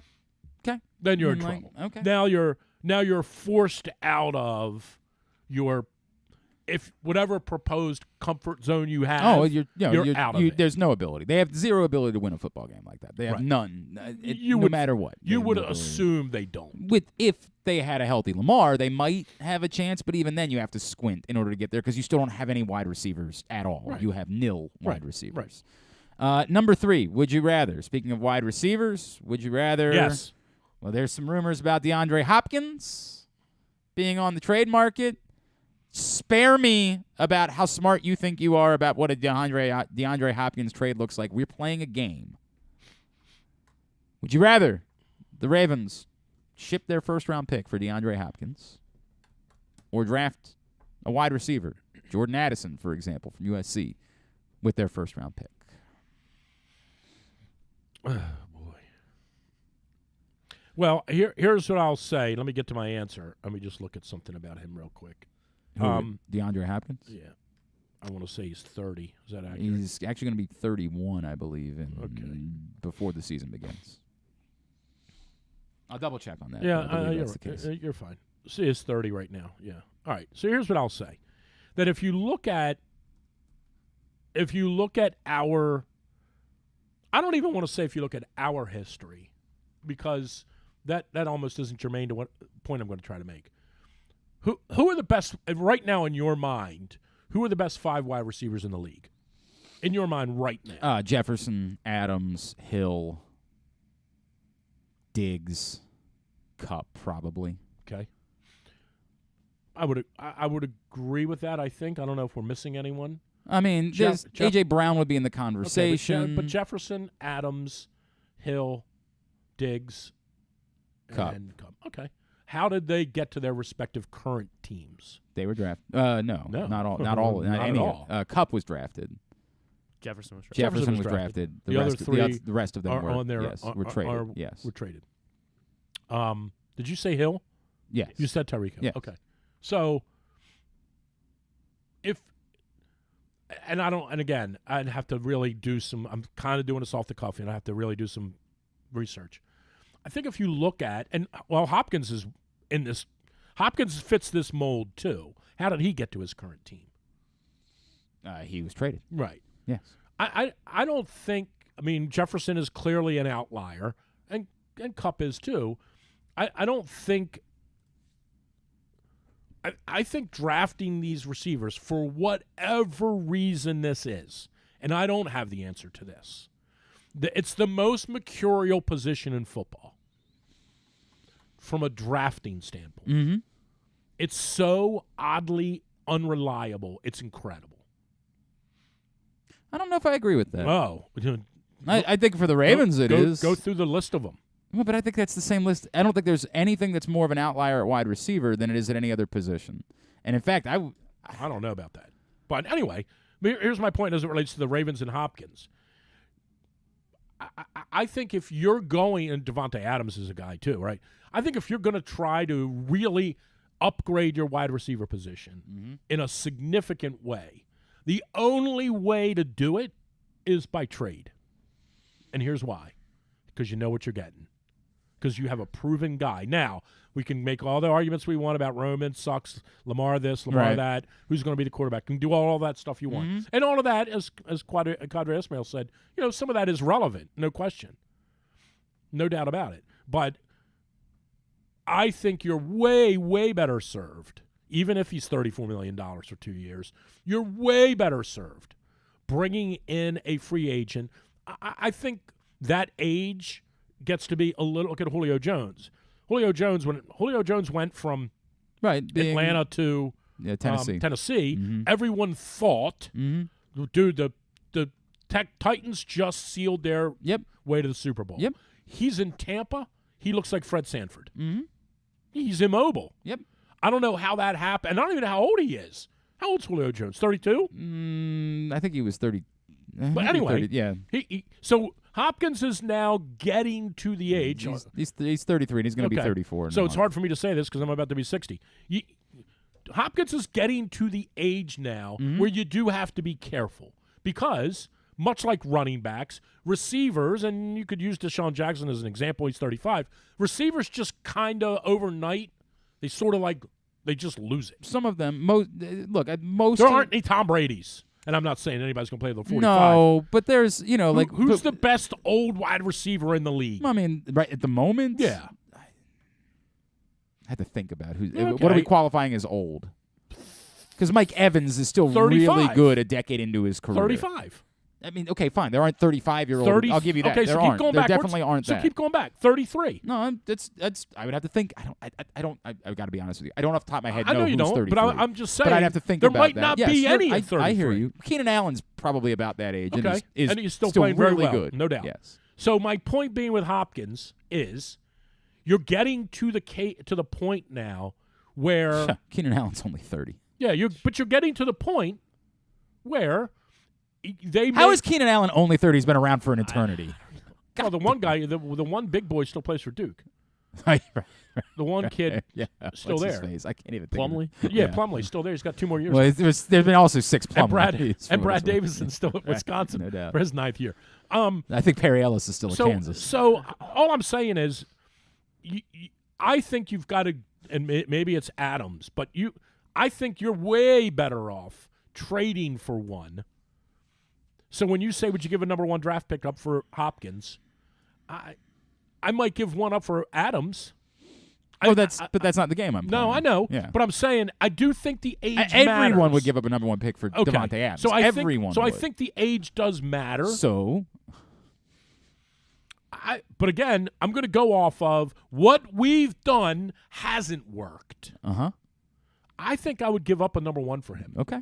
All right. If it doesn't wreck my cap, and if maybe I can get the Cardinals to pony up some money because they're in the tank. Well, and by the way, anything like this would involve something coming back the other way. I know. I'm just saying, there's- I think I'm not one of these people that beat the Ravens.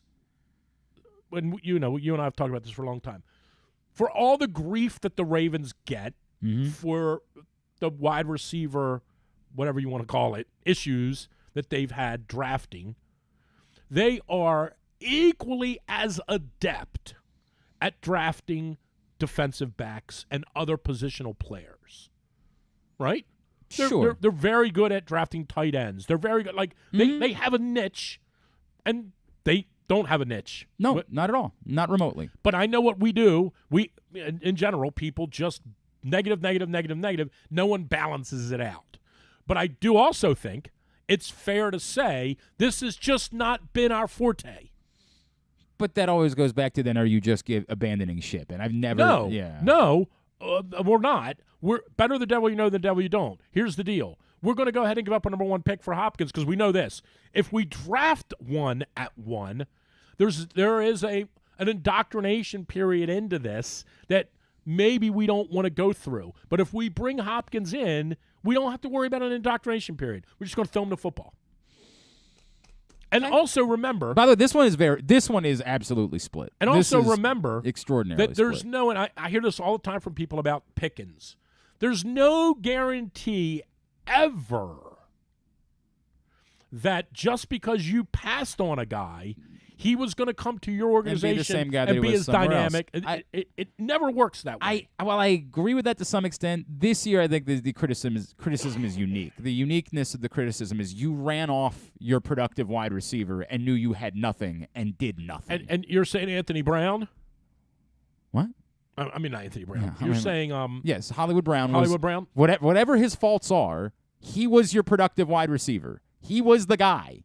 You ran him off. That's fine, and you can even say you got value for him. I don't think, all good. Well, but now you're doing it. I don't think they ran him off. Well, he wanted to be gone. That's fine too. But Okay, you acquiesced. You careful. got rid of him. Be careful. That's fine. That's fine. I'm absolutely. He wanted to leave. Yes, and you got rid of him. They did not want him to leave. That all of this can be true. Okay. You still did it and did nothing Well, in response. You got I'm not nothing. defending them. I'm saying like that, he wanted to leave. It's fine, Okay. but you're missing. He quit them. That's all of that is fine. Okay. The uniqueness is you had a wide receiver, then you didn't have him, and you did nothing about it. That I agree nothing. with. Well, Zero. DeMarcus Robinson. No. Led they the did team nothing. Led the team in catches. Also true. My answer is yes, emphatically. Make the trade. For I don't even know what DeAndre we're talking Hopkins. about He's talking anymore. about DeAndre DeAndre Hopkins. Hopkins. Yeah. We got to call. Do you want to talk to Paul Johnson, or do you got to get out of here? Who is he? You tell me. Paul, you don't really. Kidding. You doing that bit? I'm kidding. What do you want to do? You tell me. I don't I'll care. talk to Paul All right, Johnson. stick around. That's I'll fine. run the show. Oh, you'll run this show now? Oh God, we got a lot. We got a lot of problems. I think I need a raise. Yeah, it might be true. I'm gonna have my agent. True. Yeah, get on I that. have my agent. Who's representing you now, Ethan? He seems like he's about 40 at this point. I used this line on one of my players once who said he said I wanted a raise, one of my soccer players. Yeah. I said, I got good news for you. You're going to get a raise. He's like, oh, I'm so glad. I said, it becomes effective as soon as you do. Not bad. That isn't, you know what? You almost never do anything that I think has value. That's really good. He wasn't back the next year. No, he didn't. Didn't stick around. He didn't like how you guys didn't. You ran him off to Arizona. He didn't like how the GM spoke to him. Yeah, you said. I said, you are getting a raise. But did you replace him with It somebody, becomes or did you effective. just ship him off to Arizona and then decide you didn't need any strikers Right. that year? You'd be all right. Drew Forrester is here, drewsmorningdish.com. Today's show, by the way, continue to get me your responses at Glenn Clark Radio on Twitter, facebook.com/Glenn Clark Radio for Would You Rather Wednesday. Gambling can be fun, but you should set a limit and stay within it. And remember that if you or a loved one has a gambling problem, you can call 1-800-GAMBLER 24/7 or go to helpmygamblingproblem.org for free confidential services. This week, some great news for our next guest as he was announced for induction to the College Football Hall of Fame. We got to know him during his time here at Navy. He, of course, also spent a lot of time down in Georgia in his career, both at Georgia Tech and before that at Georgia Southern, where he won a couple of national championships. It's a pleasure for us to welcome back into the program now the Hall of Famer, Coach Paul Johnson, who's with us here on GCR. Coach, it's Glenn and Drew in Baltimore. It's great to chat with you as always. Thank you for taking the time, and congratulations. Well, great. Thank you, guys. I really appreciate it. Coach, obviously, a lot of levels, the Hall of Fame is something that people think about a lot. Was this something that had crossed your mind, that was on your radar kind of at all ahead of when you got this news? Well, probably not until the latter part of my career, but I think you always, you think about it, but you don't know if you really have a chance or how it'll play out. But I wouldn't be telling the truth if I didn't say I thought about it. Okay. Is it so? We just don't know how to compare it to other Halls of Fame. This is something that's a really big deal. This is something that means a significant amount to you. Yeah, I think what it does is it puts validation on your career. I spent 40 years coaching and 21 as a head coach, or 22 actually. And, so I think that at the end of that time, if you look at the whole body of work, maybe that gives you some validation for it. I wonder if you could separate the 3 significant stops as a head coach at the college level. You win national championships at Georgia Southern. You bring a Georgia Tech program to winning, the Orange Bowl and significant heights and conference and championships. But in the middle, what you did at Navy is what stands out so much to us here, not just because it's local, but because we remember where Navy football was before that. Like, we remember Navy wasn't winning games at all at the point at which you arrived. I know that maybe there isn't the thing that jumps out as significantly as national championships or major bowls, but what you did at Navy and the significance of turning it around in your career, how much of that stands out to you?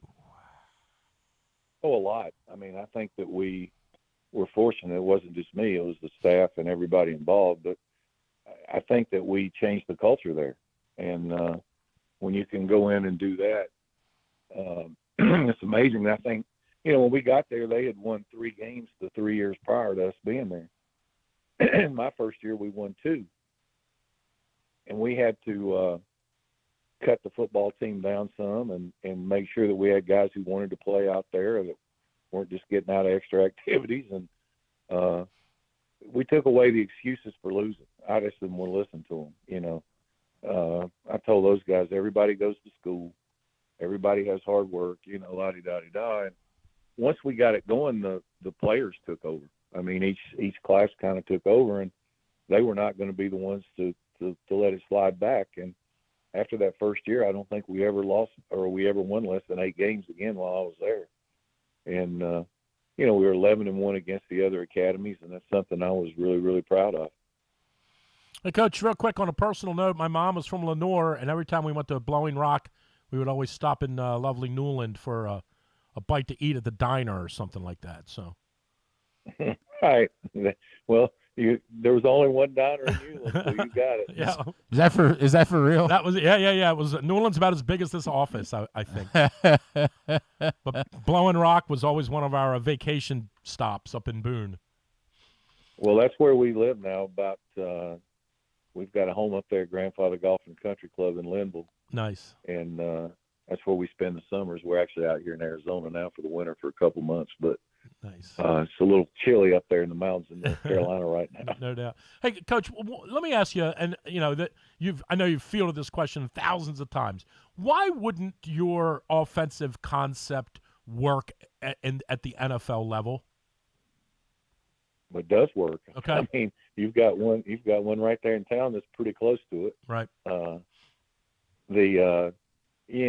There's really not a whole lot of difference in what we did in the teams that are running the zone option and the zone read. There's hardly a team in football who don't do some of that, and certainly some do more than others. Right. I should have worded it by saying why don't more teams use it rather than why doesn't it work? So you're right about that. I think there's a lot of misperception about some of the stuff, and that the quarterbacks get beat up and they get hurt, and people don't want to play in it. They don't want to do this and that. And, certainly you could find people that could do it just like you could in college or whatever. And I guarantee you people don't want to play against it. But, you take a defensive line who's getting paid for sacks, the last thing they want to do is squeeze a tackle and try to read who's got the ball in the option.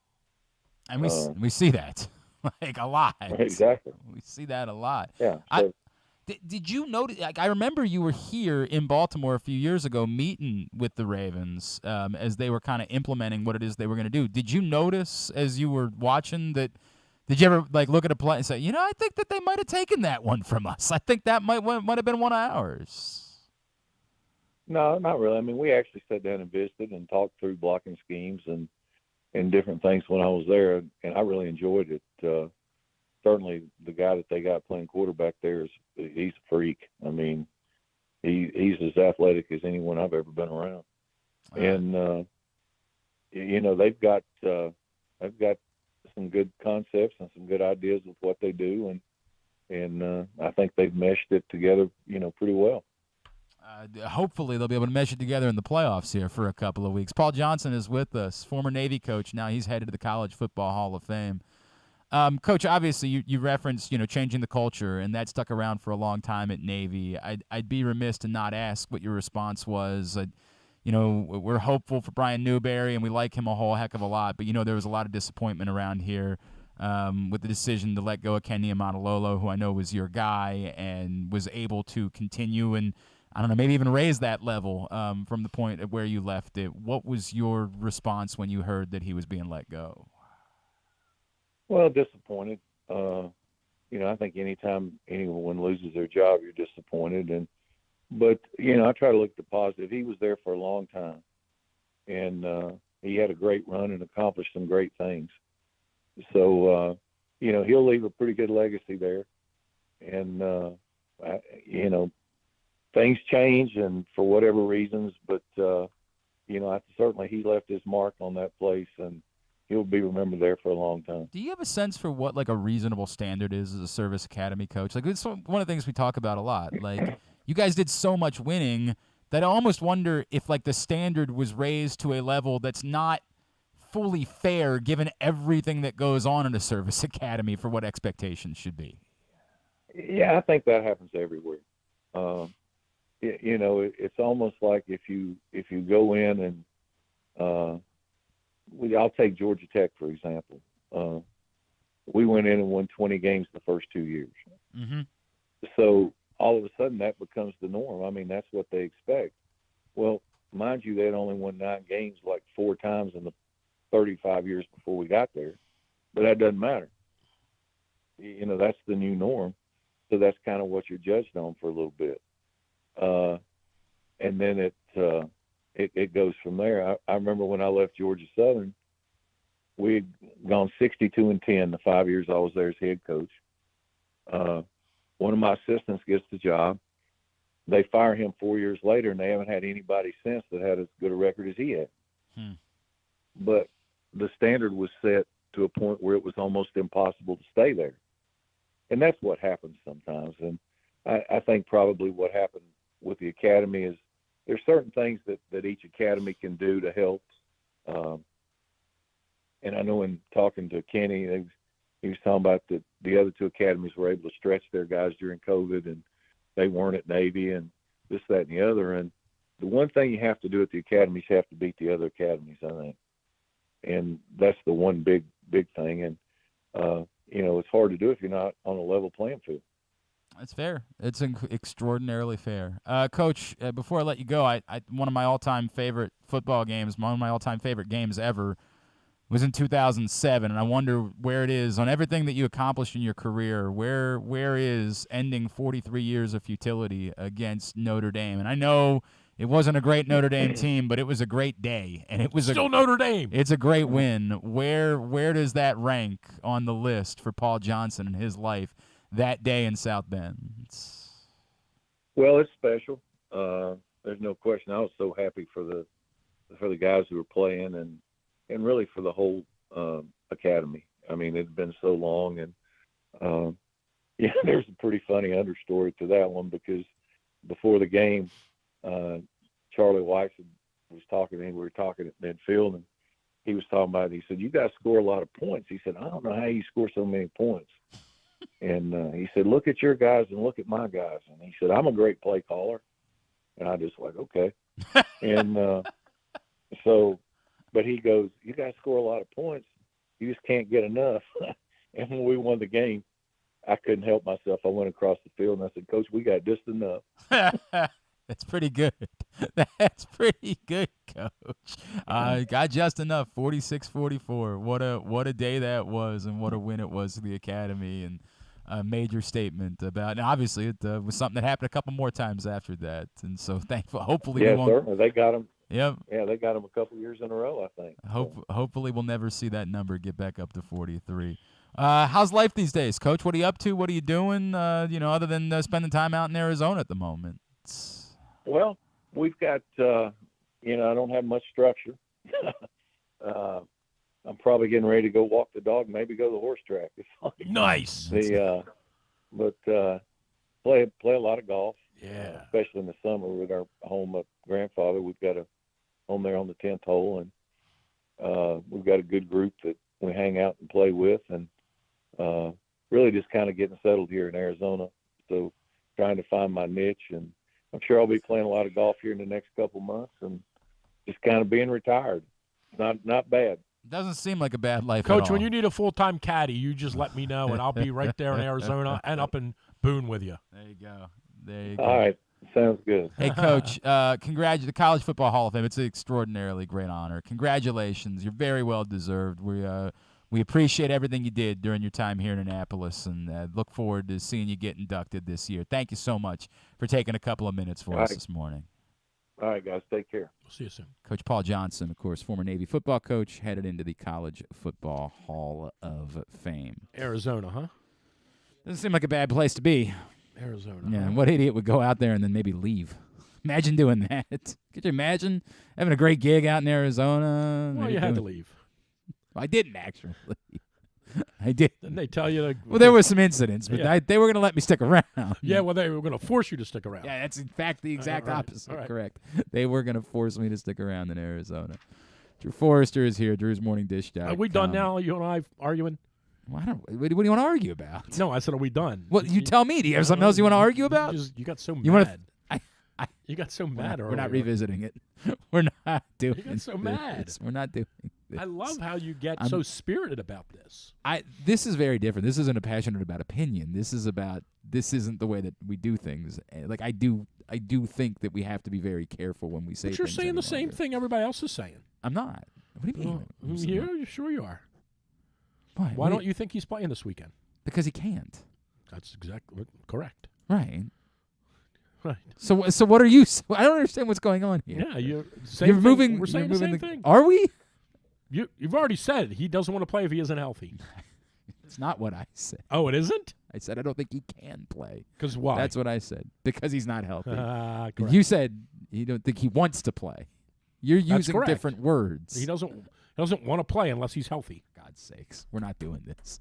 There's nothing good that's coming from this. What else is going on in the world? What else is happening? Carlos that we Correa can- passed a physical. I did see Who? that. Yeah, I did see that. Oh, that's a joke. What about it is a joke? I mean, come on. What? It passed the physical because they gave him $200 million instead of $320 million. Well, yeah. He lost $120 million. How funny is that? It's well, I mean, for him, I bet it's not very funny. I bet he's He not lost laughing about $120 it. million. I guess That's an expensive knee. Here's my question, because this got brought up a couple times. If the other teams would have said, "Hey, look, we would have done the same deal too. We didn't get the chance to, right? Like we were trying to use failing a physical to negotiate the old Orioles model, right? Like we'll agree to a number, and then after we look at your physical, let's try to negotiate again. Let's try to make you damage goods so we can negotiate with you at that point. It worked. Presuming that this is not just the Twins sort of doing it blindly, presuming that the Mets would have also done 6 years and $200 million. The Giants would have also done 6 years and $200 million. $35 million a year. Should the Orioles have done that? No. Why not? Well, I would say no because they have enough stockpiled in that spot. So I'm gonna say no to that, but then I'm also gonna jump right over it and say, but I would have given it to Trey Turner. So I know. Well, you couldn't have gotten Trey Turner for 6 years and $200 million. If you let me finish, I was just going to say that he would have cost you $350 or Right. whatever. But I think the answer to that's no. And I'm saying that, and I'm not a doctor, and I haven't not seen the MRI. But obviously, But something's I'm giving you the presumption. something's going on. I'm saying presume Okay. or assume the Giants, Mets, and Twins would have all been comfortable at 6 years, $200 million. Assume that. Rather than Their issue is specifically we're not doing 10, right? We think you're going to be good. But I would ask, tell me why 6 and not 10. In 4 years, is his leg falling off? Something, Like what- whatever it is, what is it? whatever Right. it is. I'm I would telling you to say make the answer to that- assumption. So make the answer to assumption. that's no. And the reason the answer to that's no is I'm going to say that I'll take that $200 million right now and I'll escrow it and it'll be $260 in 4 years and I'll be able to give that money to Rutschman or Henderson or Holiday. So are you or- only or- ever spending money on your own guys? No, but I think we're in this position right now as a franchise where we've got to try to continue building with what we consider to be asterisk here because they've only played 1 year. Franchise kind of players, and I'll go back to the mercurial third baseman / shortstop that they had. And say, So you're saying they're going to sign him again in a year when he opts out of his no. deal? I'm going to say, like, what would have happened if after the second year of Manny they would have said, how's 10 years, $240 million sound? I'm just making that number. Whatever the number, right. And let's learn, because by the time he got to year 5 and was one of the best players in baseball, he was gone. Because he was close to free agent. Unlike football, the baseball players want to get the free agency. And he knew, like, I'm a rock star. I think in year 2, he was an oft-injured, kind of just getting his feet under him. But you could see there was something there, right? I mean, we all knew. Yes. I don't know that anybody knew he was going to be a Hall of Famer after his second year, but I think we knew we got something, right? It's an interesting. This catcher's a Hall of Famer. Maybe. So he is Hall of Fame talent, right? Like, I don't know that he's going to have a Hall of Fame career because you just correct. There's all that, but he has Hall of Fame talent. I'll give you that. We're gonna issue a caveat with every one of these guys, which is to say you never know. Right. But this kid's a Hall of Famer to me. As I look at him right now, why wouldn't I just say I'm going to give him the $200 million? Right. And I'm not saying they got to give it to him right now. With the issue being, but I would say this: will he accept it? Right. Right. Like, but if he does this year, if he's 284, 30 homers, 110 runs batted in, 4th in the MVP voting, I would bring him in December and say, here's the check, and just tell us what you want, right? I would endeavor to do that right now as quickly as I could. I agree. And you couldn't do that, per se, if you started forking over $200 million to 30-year-old shortstop. So this is the tricky part. Like, the tricky part is That's all I'm saying. If what you're saying is there's only ever going to be so much money to spend, well, then we need to kind of be honest about it. They're never going to do anything. Okay, right? So then we can table this for now. Yeah. Till they see who buys the team. We can table this for now, and we can see who buys it, because this ownership group is in the December of their tenure, right? So let's wait and see what happens. But all I'm saying is you can make up whatever number you want. And if we were doing this in a room and we were sitting here, we would say this. If we had the bean counters with us and the owner, their representative, English Premier League teams do this all the time. They operate on 5 years. And they sit around with the owner and the accountants, and the owner says to there's a different term for it than general manager, but the owner says to the director of the team, how much money do you envision me needing to spend in the next 5 years? How much?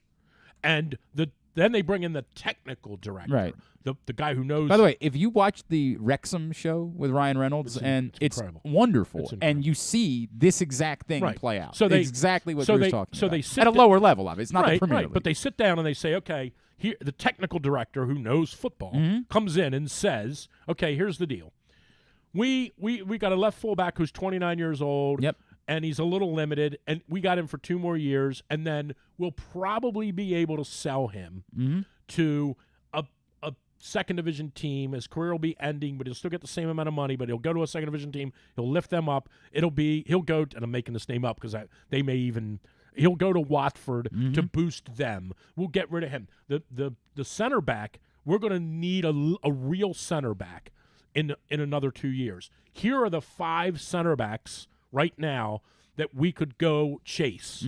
They're going to cost us 60 million pounds. Okay, great. They put that up on the board, right? So they tell the owner, you're going to need to invest, and I'm making this number up, you're going to need to invest 300 million pounds. We're going to sell off 100 million pounds.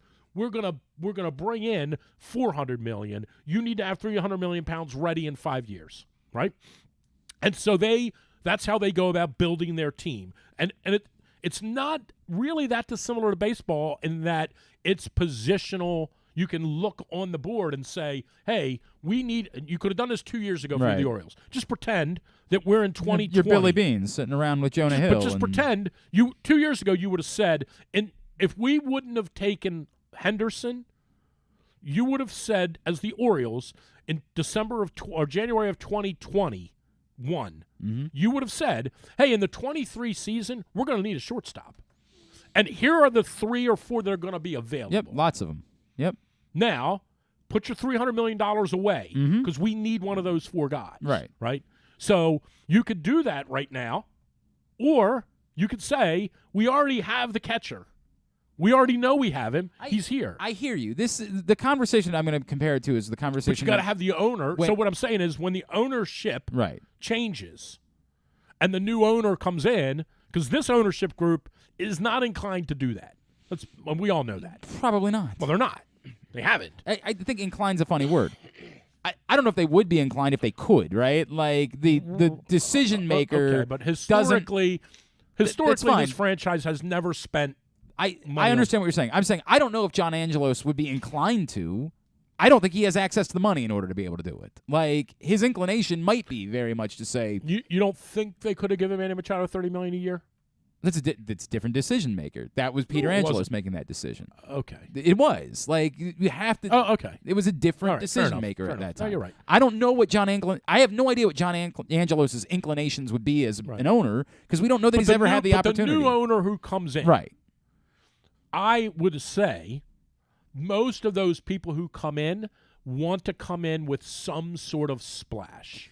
Yes, and want to be and want you to know. They want you and I to know right out of the gate is things are going to be different here. Right, correct. Right, like it's time. Let's go. Right, get on board with what we're doing. So I just spent whatever the number, $1.4 billion on this franchise, or whatever it is, and I got to spend another $400 million on baseball players over the next 3 years, 130, whatever it comes out to. I would say to me. I would take these three people that appear to be right now the marquee pieces. I hear what you're saying. Commit to that. Right. I hear what you're saying. I do think that's rather bigger than go spend it on. I have said all along. I think it would do more for this fan base. Like the comparison of what would get this fan base more electrified, Carlos Correa or Adley Rutschman. To me, the answer would be Adley Rutschman. Like I think there's more value in that. Not only would it get the fan base more invigorated, it's a better baseball decision.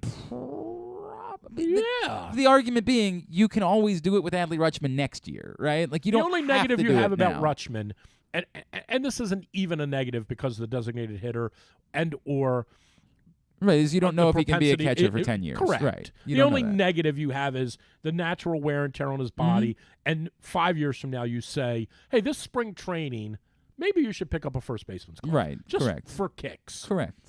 But other than that, there's nothing that would preclude me.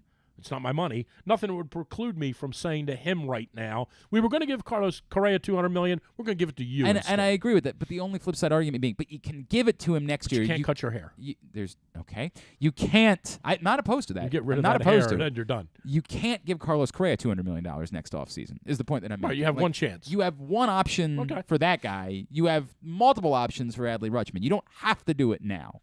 Now, the closer he gets to free agency, the less likely he is to do it. You're going to have to do it 100%. I mean, the Rays are the experts at this. Right. The Braves now are the experts at this. But the Braves are writing a book. It has to be done after their second year. That's the ideal time, yes. That's the ideal. Year two is optimal. Right. Year 3, you got to do it. And after that, your ship has sailed. Probably. Unless you're willing to pay market value. Unless you're no longer getting any sort of a deal. Year 2 is when you do it. It's the best possible time to do it. But as we've said before, Adley Rutschman, also by virtue of being a catcher, might be in a unique spot where he says, I only ever have one chance to get a mega deal. I'm not doing anything other than getting to free agency and getting my mega deal. Like, that might be the way that they're operating. No problem. But just remember, there's a lot of – it's baseball. There's a lot of risk. Yes, 100%. There's a lot of risk involved. I don't know the way that he thinks. But, yes, 1,000% I would prefer – for you to give money to Adley Rutschman. All right, we got to go. Do you want to? I mean, you got to go. We got to do a tidbit tubular, and then I got to play segment 1 of the Tyus Bowser Show. You can stay if you want to stay. By all means, stay till we hit play. And I've heard the Bowser Show's. It's not that great. No, not that great. I mean, you want us to come back? We'll do tidbit tubular. Come back, we'll do that, and we'll let you go. Jeez, right? Am I getting overtime? I can't believe we made it this far today. If I'm being completely honest, you were really can't believe we made edgy it this earlier. Far. Can't believe it. Today's show also brought to you by your local Toyota dealer and buyatoyota.com. The Toyota Tacoma comes in a range of models and trim lines, so you can choose the perfect Tacoma to reflect your unique personality and driving habits. Check out buyatoyota.com for deals on new Tacomas from your local Toyota dealer today. It's Glenn Clark Radio. It's the perfect time to sign the young basketball fan in your life up for a membership in the Retriever Kids Club. It includes free youth admission to all regular season UMBC home games, plus a t-shirt and a drawstring backpack. Membership is only $35. It makes a great gift. Visit umbcretrievers.com/kids club for more info. Membership is available for kids 12 and under in the Retriever Kids Club. Again, umbcretrievers.com/kids club. The latest edition of Press Box is available now, and it's our annual Best of issue. On the cover, we recognize Orioles catcher Adley Rutschman as our 2022 Mo Gabba Sports Person of the Year, and he sits down with us to discuss how his arrival in Baltimore was simultaneous with the Birds' turnaround. Also inside, we recognize the top people, performances, and moments of the year throughout the local sports scene. Press Box is available for free at over 500 area locations, including 60 Royal Farm stores, and you can always find the entire edition as well as the best daily coverage of the Orioles, Ravens, and Terps at PressBoxOnline.com. Looking for some excitement in the new year? Laurel Park has plenty of live horse racing events to spice things up this January. The much-anticipated winter meet kicks off on January 1st, plus we've got special MLK holiday racing on Monday, January 16th, and the Winter Carnival Stakes on Saturday, January 21st. Winter may be cold, but the racing at Laurel Park is hot. Learn more about upcoming January events by visiting laurelpark.com. That first sip. That first bite. Start your day off right with a delicious breakfast at Royal Farms. Choose from a fantastic selection of fresh Royal Farms breakfast sandwiches and top it off with a rich hot cup of the freshest coffee in the world. At Royal Farms, breakfast is available day and night. It's the freshest breakfast in the world. Real fresh, real fast. Royal Farms. Stan the Fan here, welcoming back one of my favorite sponsors, the Costas Inn. And everybody around Baltimore knows the Costas Inn is a great place to go and grab crabs, steaks, salads, soups, whatever's on your mind to eat in person. But did you know that the Costas Inn has upped their game? They are now one of the premier takeout places in Baltimore. Give them a call now to order your food, 410-477-1975. That's the Costas Inn over 4100 North Point Boulevard. Sports betting has come to Maryland, and we're ready to help you win some money. Tune in for Simply the Bets every Tuesday morning at 11:40. FanDuel Sportsbook GM Leon Twyman and VSiN's Aaron Oster join the guys every week to give you all of the info you need and offer you a few winners. And every other Thursday at 11:40, tune in for Weekend at Bookies as Andrew Stecca and Alloy Sports' Brad Kronthal help make you some money for the weekend. So come win some money with us on Simply the Bets every Tuesday and Weekend at Bookies every other Thursday. Brought to you by the FanDuel Sportsbook at Live Casino and Hotel Maryland. Listen at PressBoxOnline.com/radio. Watch at YouTube.com/PressBoxOnline. Tune in to Simply the Bets every Tuesday and Weekend at Bookies every other Thursday at 11:40 a.m. And if you really have nothing better to do, keep listening to this show too. So did you win money or not? Was that Zales? No, it's Colson. Colson. Yeah. Oh, I like him. Yeah. So here's the story. Well, he pays you all that money. So here's the story. Yeah. So a friend of mine had this 4-team parlay, right? Uh-huh. That the first 3 pieces of it hit. Okay. And the last piece. Why can't you just say it's legal now, right? Like, why do you still pretend like you're not allowed to bet? Like, why do you still? My friend, I don't want to. I don't understand why you keep saying that. Tell me, is it a rule at Calvert Hall? Are you not allowed to bet because of your job at Calvert Hall? I'm not telling you Jerry Coleman's name on the air. Just tell me why it is that we still have to pretend like it ain't you. Because a friend of mine. Yeah. So my friend gets the first 3, and it's modest. I'll tell you, because my friend told me it's 20 in to win 210. Okay, but you got to hit all 4. Okay, yes, that tends to be how these things work. Okay, right? so my friend puts in 20. He's going to win 210. Why do we keep doing that? He hits the first 3. The last bet, like you got the papers, they legalized the it. last bet is the Miami Oklahoma City over. Okay, and it's 223. I'm pretty sure in the NBA now one team scores 223. The total is 223 and a half. Yeah. Uh-huh. Ready for this? Okay. So it's X to X at the half, and it looks like the over. It looks like the under's going to hit easily. I want to say at the half they only scored. You can look it up. They only scored like 90 points, 94 points between In them. an NBA game? Do they sit everybody? So it looks like the under's going to hit with ease. Okay. And then they start piling on the points. My buddy's like, they're scoring at will. It's weird that you keep talking to your friends so much. So You're 60 years old. I can't Ready? believe you have a friend that you listen. talk so frequently with. So when it gets to 2:07, Uh-huh. my friend says, I think I'm going to cash out. And the cash out is $68. So you're cashing out, you put in 20 to win 68. Or you hold off and you win the 210. My friend goes to cash out the bet. And when he goes to cash it out, it goes to suspended, meaning no more cashing out. Okay. The minute literally my friend hits the button to cash it out, and it comes back and says suspended, and now the last 3 minutes of the game are getting played. And so you're stuck. No, your friend, obviously. Your friend's stuck. And the final, 112, 111. Well, you're asking me to do math now. 2-2-3. And you ready for this? They had 219 points with 1:40 to go in the game. I say barely. And my friend Yeah. was pacing Oh, yeah. the Was losing his floor. mind. No doubt. No doubt.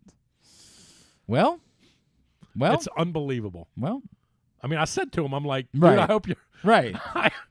I hope you're happy with yourself. I mean, that you do this on here's the question. on a Tuesday Yeah. night. Does your friend choose to bet again tonight? Like, tell me how that I works. haven't talked to him yet today. No, you haven't had a conversation with that? But I'm like, I hope you're proud of yourself. I might avoid talking to your friend in the future. I hope you're proud of yourself. This is how you spend your Tuesday Yeah, nights. ridiculous. Utterly ridiculous. Right. Well, how's your friend feel about the Yelling, Capitals Flyers? yelling at Stetson basketball because they scored 9 points in the last 32 seconds. I had to take a break. I had to take a break. It got a little.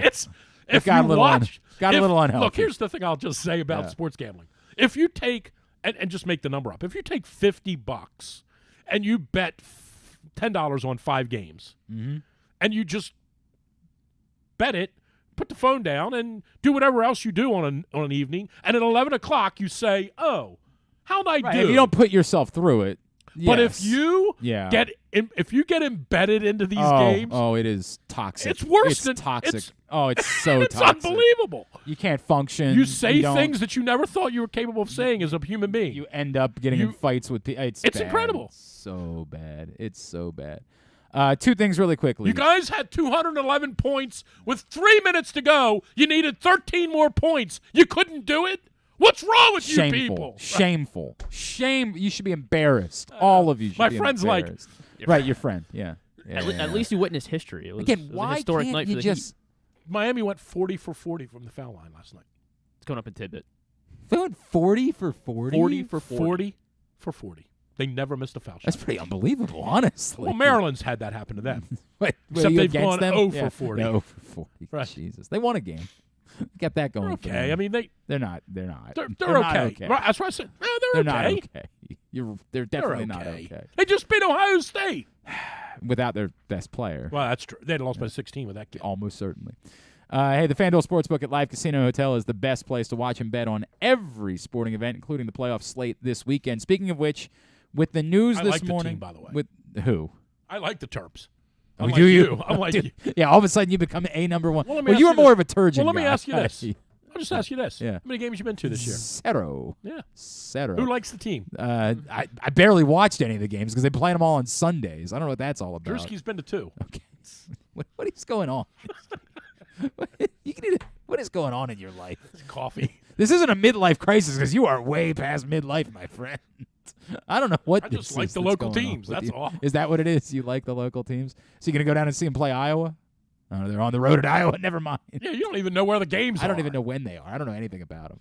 Playing at 4:30 on Sunday at Iowa. I need a game to go to with the kids on Saturday. Who's home? UMBC's home. I'll go to UMBC. That's exactly what I'll do. I'll go see UMBC on Saturday with the kids. I'm leaving. Towson's home too, yeah.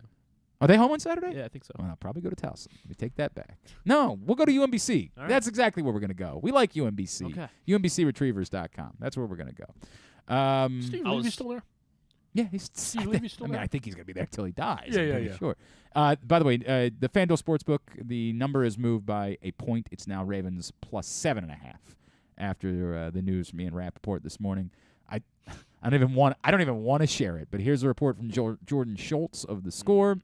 Lamar Jackson is still dealing with, quote, extreme swelling, unquote, and remains, quote, pretty limited, unquote, a source tells The Score.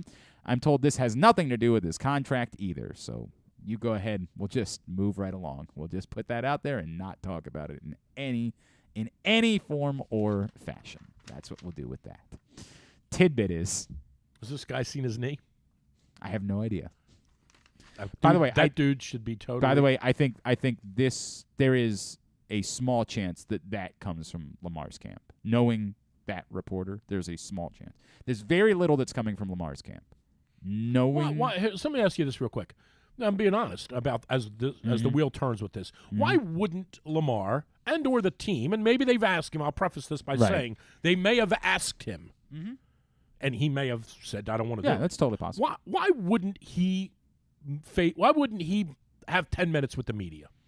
Well, it is team policy that injured players don't speak to the media. That is team policy. In fact, and I know what the answer might be. John might say, "I don't want Lamar speaking to the media." It's a little bit of that, but I'm telling you, there is a legitimate team policy to the point where if you go into the locker room and an injured player just happens to be there, and you're like, "Oh, I haven't seen." I'm trying to an example. Michael Pierce is a guy that I like a lot, right?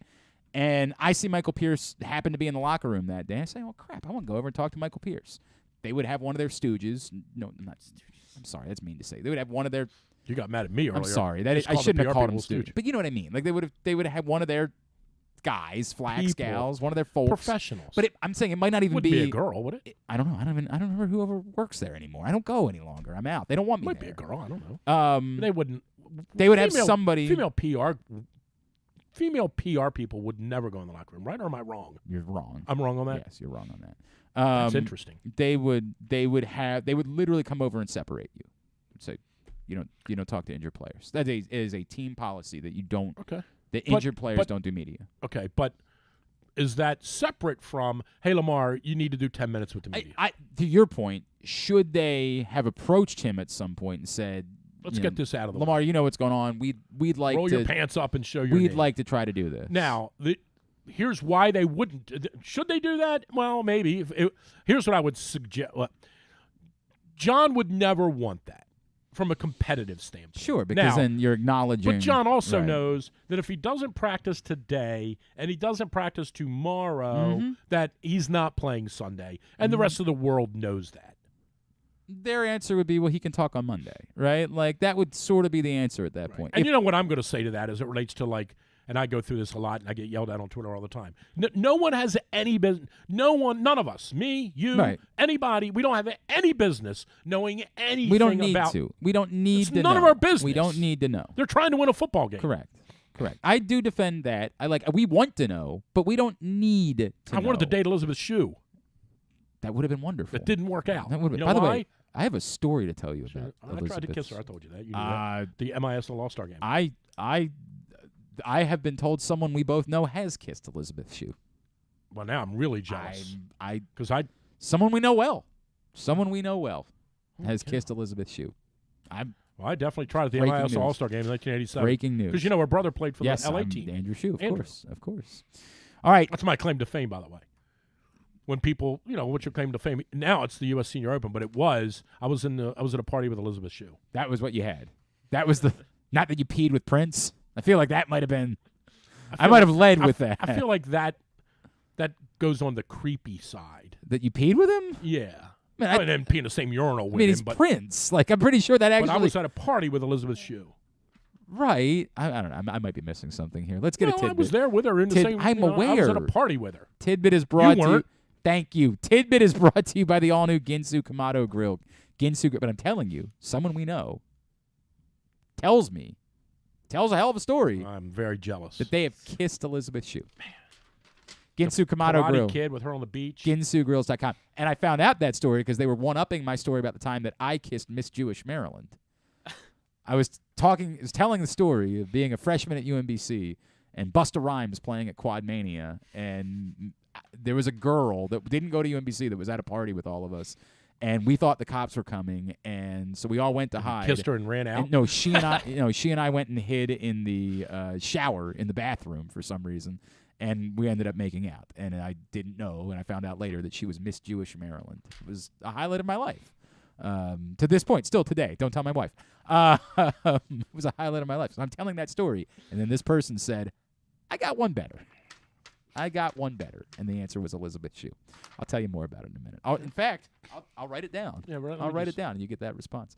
The all-new Ginsu Kamado Grill. Yeah, this person. I don't. Jerry Coleman never kissed her. Right? You talk what? You'll be flabbergasted by the people that Jerry Coleman has kissed. It'll blow your mind. How you doing, Jerry? Yeah, you can talk to him about that. You can have that conversation one day. Might be listening right now. I'm I don't anxious. know. Might be listening right now. Ginsu Kamado Grill, ginsugirls.com. Through the end of the week, you can use the code TAILGATE. Save $100. I didn't even know Proctor liked kissing women. Happily married. By the way, happy birthday, John Proctor. When? Today. Today? Yeah. Is John Proctor's I like birthday. John, especially when he sleeps. There you go. Yeah, Give him one more. He fled so that Send we couldn't. him, send him back to Boys Town. Go ahead. Do it. Oh, man. It'll make his day. It'll make his I birthday. do seriously like Proctor. I do. Yeah. About as much as I like a colonoscopy. There you go. That was half new material. That's not even one of your regular. Let me throw the thing through the glass. Yeah, like there you Letterman go. used to Yeah, do. there you go. Do that. Ginsugirls.com. Get to the tidbit. Okay, I was gonna say he Do the fled. read, would you? I did. Ginsugirls.com. Why do I have you in here ever? You want to come in and do? I'm out next week. You want to come in and do the if we show? did this and we weren't sober? I feel like a couple mornings when we were at the Super Bowl, we might as well not have been. Oh, there There were a few mornings. There was one morning in Indianapolis that There were did not few go well. mornings. That was the only time in Indianapolis that I thought we might be better off. It might be. Just saying, we'll come back this afternoon. How many times did somebody bring up something? Because you did mornings a lot longer than I was there with you. You did mornings for years beforehand. You did mornings for years afterwards. I only did it for a few years with you.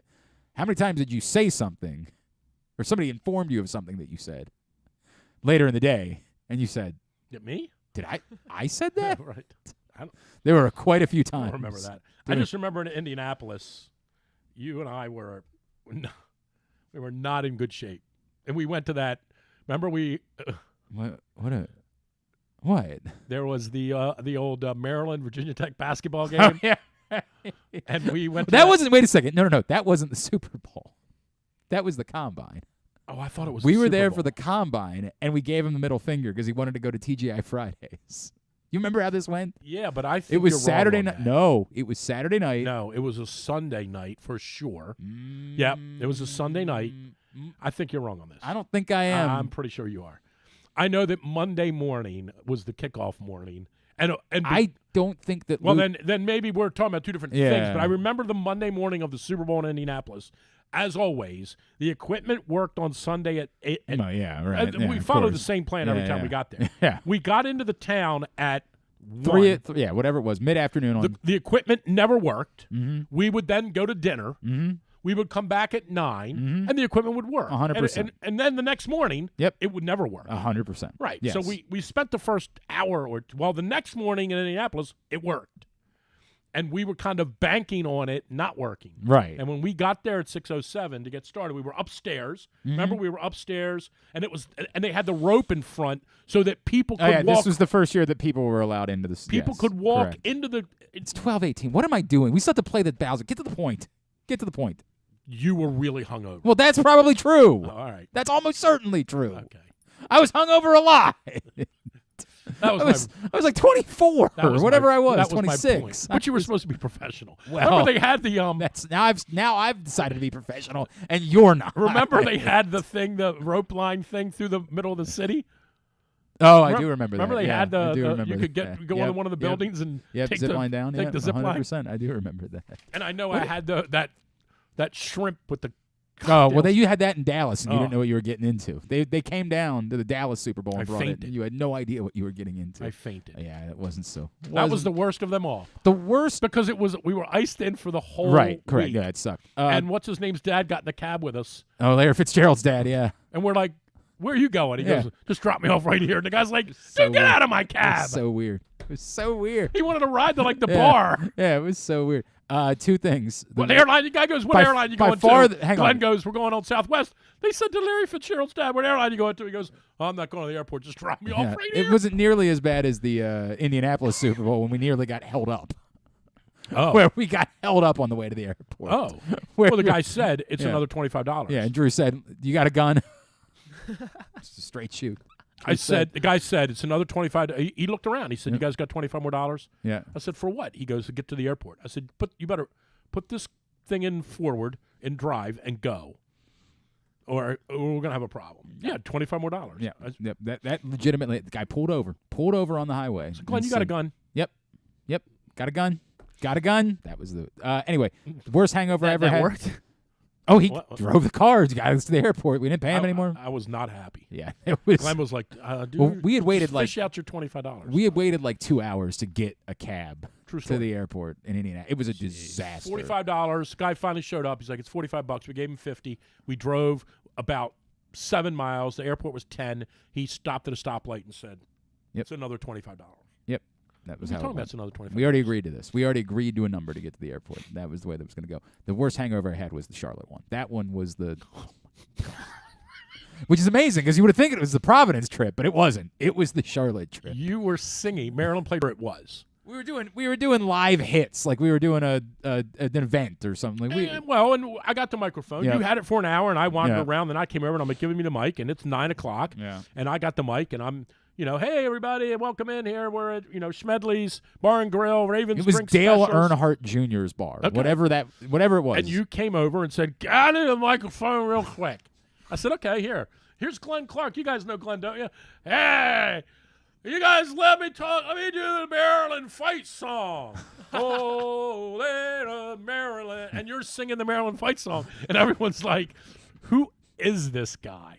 And I said, "Give me the mic back." And you're like, "I'm good." And you walked out to the middle of the hall. And there was that girl that showed up that you knew. Yeah, I ruined that. I messed that up good. Well, yeah. Messed that up good. I'll tell you how you messed it up, by vomiting. Yeah. That's how you messed it. Got a phone call the next day. Got a. Thought you were coming back to my place last night. Oh. That's a shame. That's a real shame. That episode in Carolina was dropped the insane. bag. That's also where John got mad at me. He did. He tried to fight you in the locker room. I got in a fist fight. What's his name? Rest in peace. Darren Sanders. Yeah. Darren Sanders grabbed. Is it Darren Sanders? Yes. Yeah. Correct. Darren kind of grabbed me and he goes, "Drew, just go on out here a second." And I walked down the hall and he's like, he's like rubbing my neck. He's like, "Just calm down, man."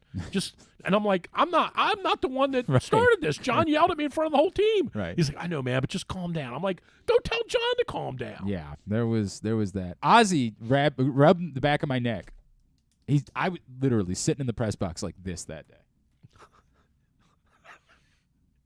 It was a tough scene. Like that. And Ozzy came up from bad behind scene. and rubbed the back of my neck and said, "This is how we're doing things." It was a bad scene. That Charlotte trip was bad. It was bad. There were 30,000 Baltimore people. Oh my God, it was insane. It was insane. I've never seen a stadium Bad, ever man. like that in my It was life. bad. It was bad. Where the and right, it was half full, the stadium, but it was only Ravens fans. So Carolina was like 4-8 at Yeah, the time. it was bad. We were 9-3 or whatever. The weather was good. It was insane. Yep. The whole town nuts. was Ravens. Nuts. All right, we gotta go do the tidbit. Can we do the tidbit? Yeah. It's so Jimmy Butler in that 40 for 40 from the free throw line that the Heat had. They're called Also, 30. They're new called record. 30 for 30. It's a film series that No. It's a new thing. 40 for 40 from the free throw line, and Go that ahead. broke a 40-year record that the Utah Jazz set in 1982. And Jimmy Butler is now tied for second for the most made free throws without a miss. Do you think you can name the No. person who went 0 24 for 24? I can. Who? Kevin Durant. Not Kevin Durant. Nailed it. It was James Harden in 2019. Sure. And he was now tied with Dominic Wilkins, who did it in 1992. Dominique Wilkins. What do you call Yes. him? Dominic. Oh, Dominic. And then can you guys name there's 7 receivers, what we were talking about earlier. Tell me you're 24 without telling me you're 24. Dominic Wilkins. It's Dominique Wilkins, guys. It's Dominique. Yeah, no, we know. We know. We're talking about old receivers. There's 7 receivers who are 33. It's Dominic's Pizza over on Harford Right. Road. Dominic the Italian Christmas donkey. That's a Name the 7 NFL receivers that are 33 years old or older. Right now that In are the league, yeah, legitimate. in the league. Sean Jackson. End of list. There are only 7 of them. Oh, he got in the released. entire- He's in the not. league. He's not on. He counts. He counts. All right. Well, They played this year. he shouldn't. Okay, He played hold this year. They played this year. Okay, that played this year. Yeah. That are what age? 33. 33 or older. Yeah. Randall Cobb. Randall Cobb is only 32. How the hell is Randall He's Cobb like only 32? 44. Right. How about Robert Woods? Robert Woods, 30 years old. AJ Green. AJ Green, he is 34. Okay, he'll be here next year. Probably. One of them is mostly special teamers who is That listed doesn't as a count. receiver. Just tell us who it is. And Matthew Slater is the oldest. He's 37. Okay. So that's the top 3 right there. Slater. I mean, do we know who these other D-Jack, people? Oh, CJ Julio yeah. Jones. Yes, Julio Jones is 33. Okay. 2 guys with relationships with the Cowboys. 2 guys with relationships. One with the, is like, currently what on the Cowboys. One T.Y. Hilton. T.Y. Hilton. And then this guy played I think 2 weeks earlier in the season for Tampa Bay. Slot receiver. Cole Beasley. Cole Beasley, also Beasley. 33 years old. And then Andre Roberts played 3 games for the Carolina Panthers. Is 34 years old. And those are the I think 7. What you're saying is that Drew's point is that you don't employ receivers after that's your list. Yeah. Yeah, they're I guess that's the point. stop I mean, employing I- receivers after 33. Right. And I would just say, like, this is the thing that they're confronting. Oh, with T.Y. these- Hilton. I don't know. No. Maybe something there. No. This is what you're confronting. Yep. Go and look. Give the Dolphins credit, or any of these teams credit, that were receiver challenged. They This is the Eagles and A.J. Brown. Like but I mean, even Buffalo with Diggs. Now, this comment I'm going to make about Minnesota might not hold water because of the Jefferson thing. But like, you would have to say, like, these teams that gave away these receivers are insane.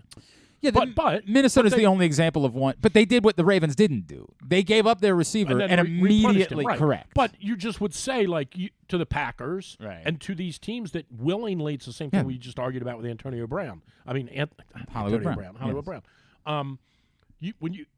I think the only way that you're going to get one of these guys, really high quality guys, you got to trade for them.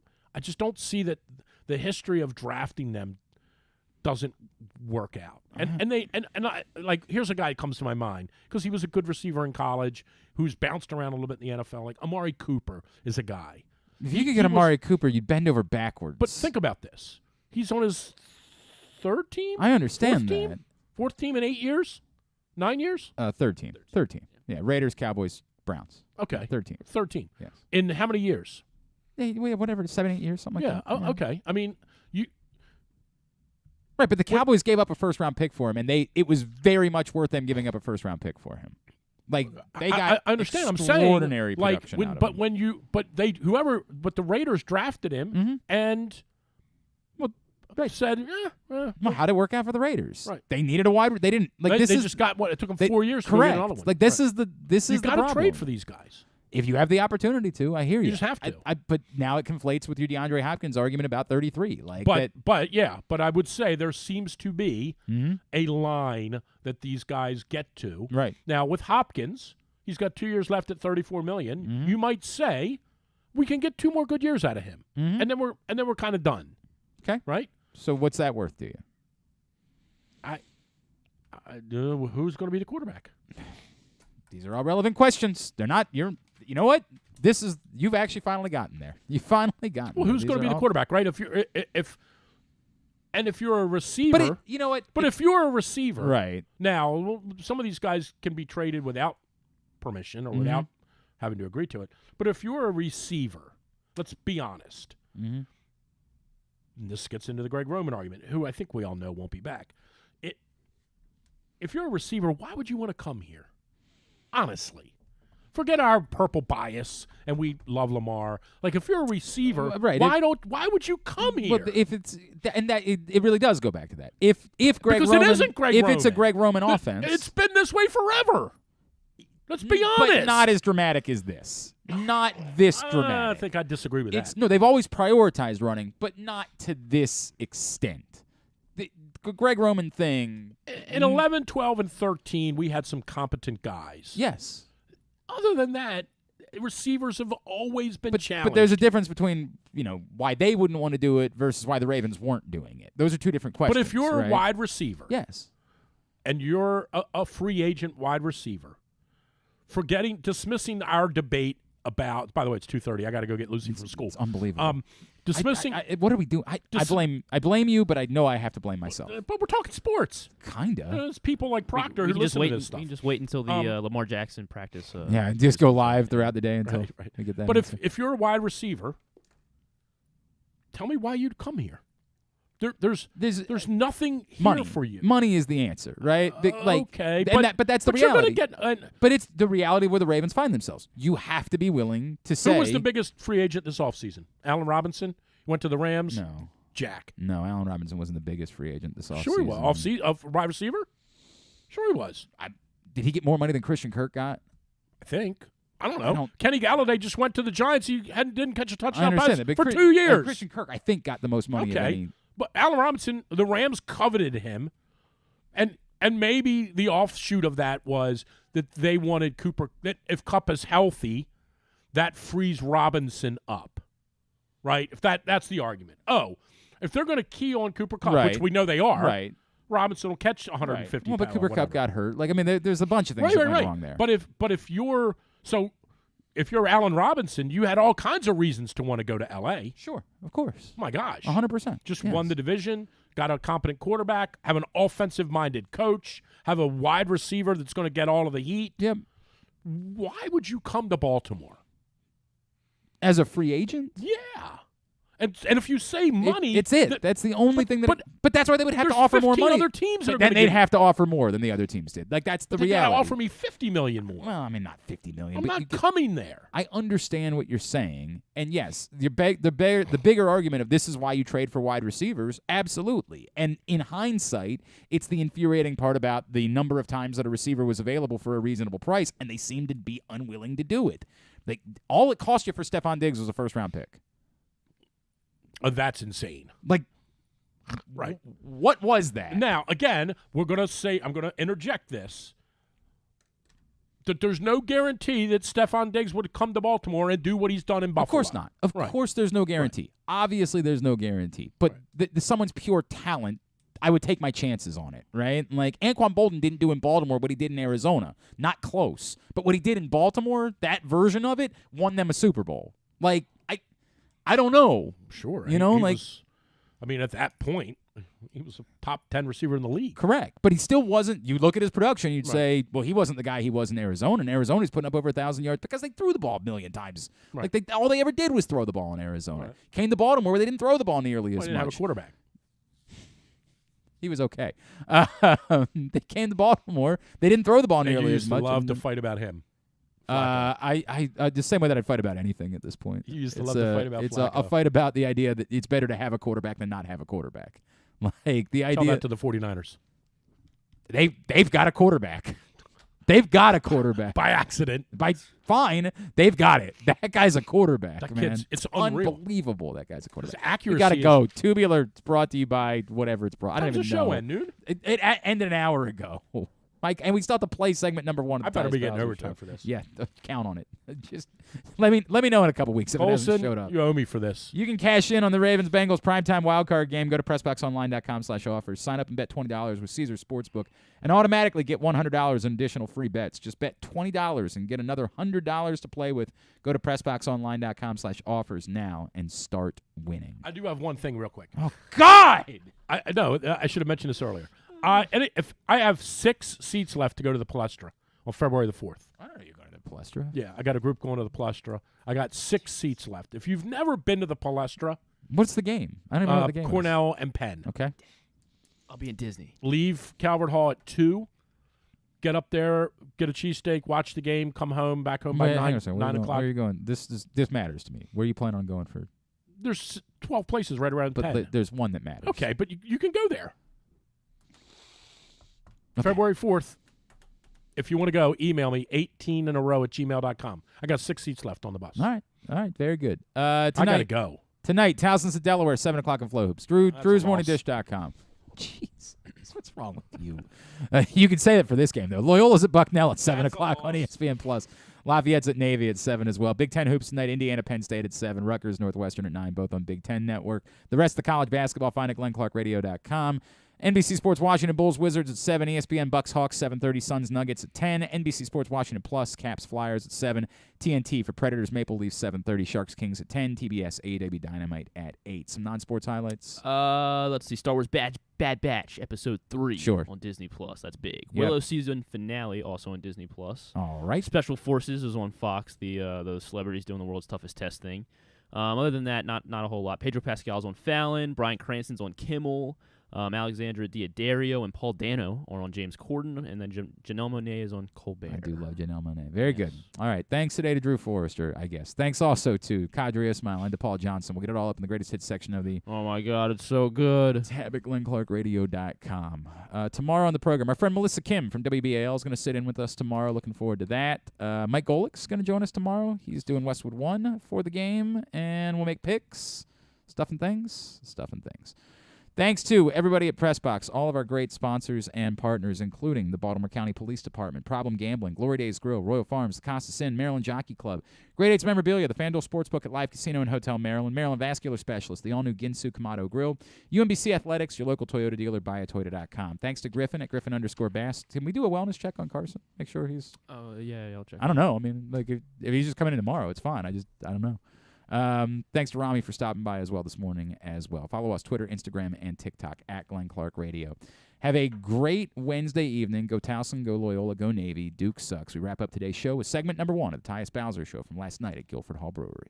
And welcome into the Tyus Bowser Show. We are live at Guilford Hall Brewery in Station North. There we go. That's more like it. Before the show, I kept asking for it. All we had to do was say the show started. And it was dead, man. Right? Rita and Glenn with you alongside the host of your program. Please make some noise again for Mr. Tyus Bowser.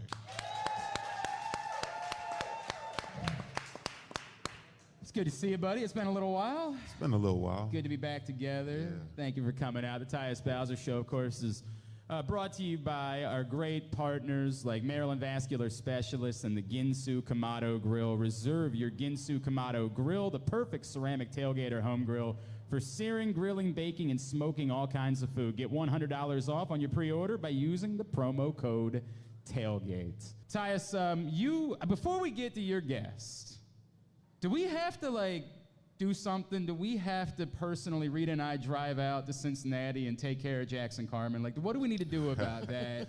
Do we have to? Because you know I will. Right. Oh, I know understand. you will. I know you will. All right.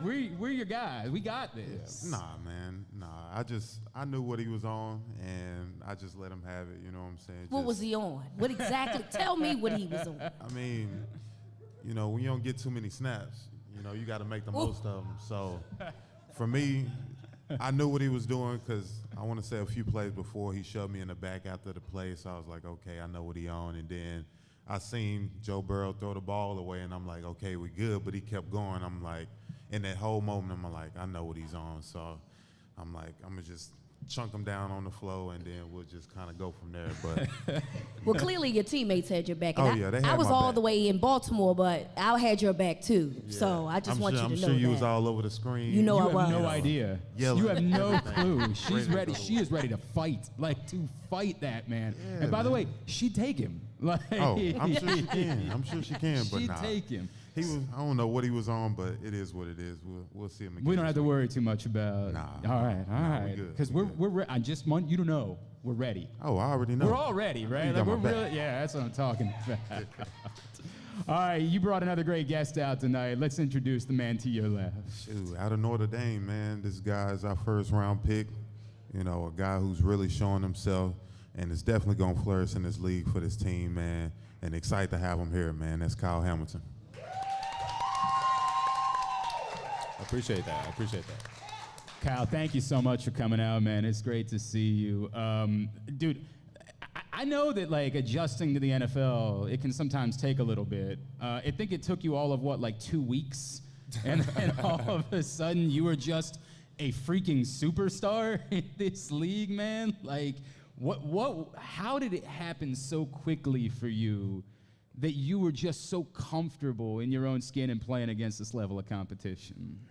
I think it definitely helped me at the beginning of the season when I wasn't playing so well. I definitely had I was gonna leave that part out. No, I was cool you got to. I mean, everybody who watched the game probably knew that. And I think it was that Miami game.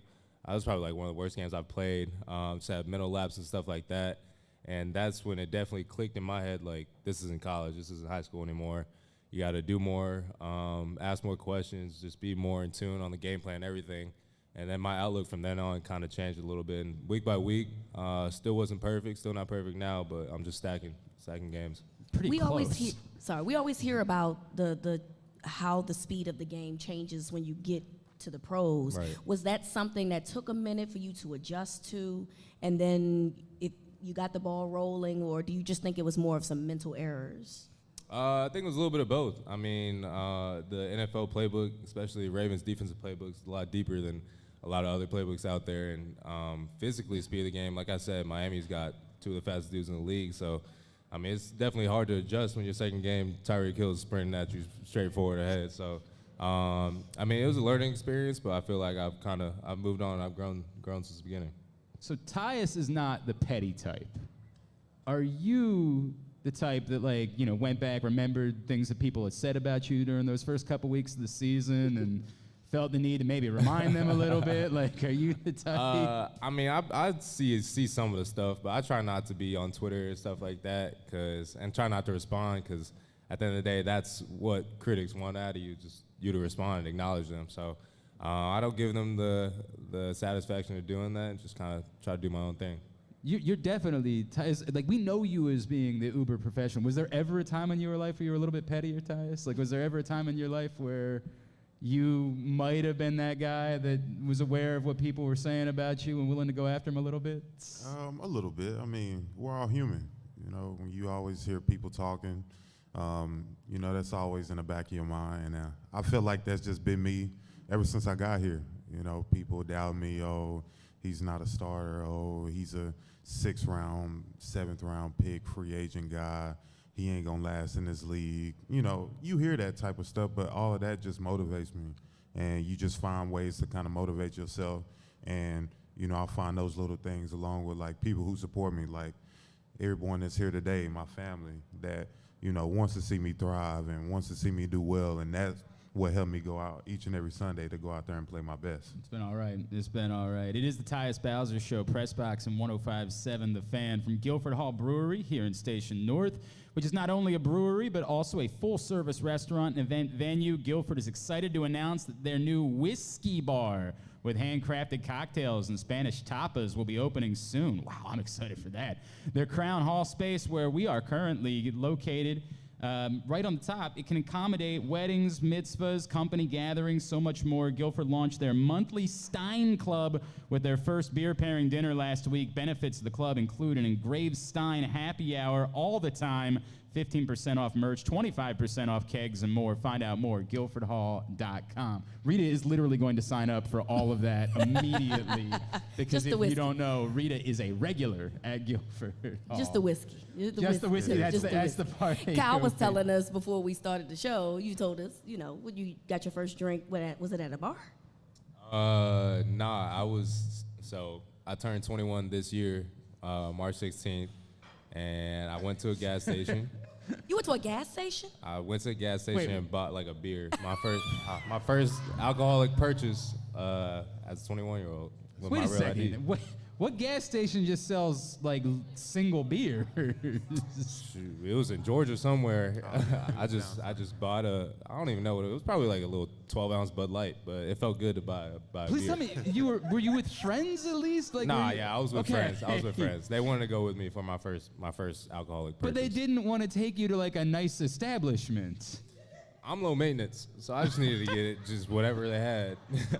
Did you drink the beer? Do you even remember drinking it? I don't even think I think I just wanted to buy it. Okay. I don't even think I drank it. For novelty purposes. Yeah, exactly. It's about exercising the right you now have to do so. Like, I understand that. I'm with that. A better place to celebrate your 21st birthday would be right here at Guilford Hall Brewery in Station North. Definitely would. For the whiskey. Yeah, correct. Great beer selection, too. All right, so we started talking about Jackson Carman, but just in general, Sunday, it seemed a little, I don't know, chippy. Seemed a little like there was something going on there. You and I, we talked earlier this year about like the Bengals becoming more of a rival in recent seasons, and there being a little bit more there. Were you feeling like a little bit of something, not just from Jackson Carman, but like in general, that there was just a little bit more, I don't know, there on Sunday? Yeah, I feel like kind of with the whole situation with the AFC North thing, and there was a little talk outside of that as well that we noticed, and we kind of just wanted to kind of send a message to let them know that we're going to come with it this upcoming Sunday. So it got a little chippy, but I feel like that's just part of the game, and you got two high competitors who wants to win, who wants to do great, and it's going to come moments when you get a little chippy, you're going to get at each other's faces, and that's what make the game great. With that in mind, I know you didn't win this one, but do you feel like the message was sent based on particularly how you guys played on that side of the ball going into this playoff rematch? I feel like for us as a defense, as a team, we know where we at. We know where we at against them, and we're confident. We're feeling good about it, and we're looking forward to this Sunday, actually playing for, all of it, for it all. When you're in playoffs, this is where it matters because, it's do or die. So these guys are locked in. They excited, man. They looking forward to this Sunday playing again in Cincinnati. Kyle, obviously this is your first season in the league, right? Like getting a taste of this stuff. Obviously everybody talks about Ravens Steelers, but now Ravens Bengals. Like, at Notre Dame, I feel like you're rivals with everybody. I feel like that's typically the way that it works in college. But too, right? Like you had the opportunity of getting both sides. You won one game at home, and then you lost one away. So do you feel comfortable yet in this rivalry? And then you got to turn around and play them all over again. Yeah, I feel like games like last week, where it's like a lot of trash talk going back and forth, I feel like that gets you more immersed in the rivalry and like makes you feel like you're more of a part of it. Because early in the season, like I felt like I didn't have time to trash talk. I was too worried about what I was doing. Like I didn't want to take myself off my game. Wait, are you a trash talker? Nah, not really. I talk if somebody talks to me, but I try to stay focused at the task at hand. Is he telling the truth, Tyus? I think he is. All right. I think he is. But I think games like Sunday, you got to appreciate because I don't know if you feel the same way about this, but coming from college, I feel like dudes talk more in college than the league because I feel like once you're out there playing, it kind of feels more like I'm trying to get my job done kind of thing. I feel like in college there's more surrounding like theatrics going on. Mm-hmm. But I mean, a game like Sunday just felt like old school football, and you know in between plays, this and that said, and makes you get more into the game. And I feel like that was kind of needed. Is there some like actual bad blood at this point? Like, is there? Probably, I would say. Yeah, I mean, and it feels weird, right? Because we're used to seeing the Ravens being the team that feels like the confident. I don't want to use the term bullies, but I feel like now the Bengals are the ones that's using a lot of words, and nothing has come from you guys. I haven't heard anything. You know, they're on record saying, "Oh, I just felt like there was some cheap shots going on, and you know, we're upset about this coin flip." And meanwhile, we heard nothing from your side. Is that purposely? Like, are you just saying like, look, we're gonna do our business. All that trash talking is irrelevant at the end of the day? I mean, for us as a team, man, we really just want to go out there and play football. I guess us as an organization, we don't put ourselves in that situation of, you know, having words affect different type of stuff. We let our play do the affecting, you know. So with whatever's going on, I mean, they can say what they want to say, and if that's them, that's them. But for us, we just gonna keep quiet and we're gonna let our past do the talking. Do you let any of it come out during the dudes coming at you taking cheap shots, something like that? Do you let any of that? No. You're totally.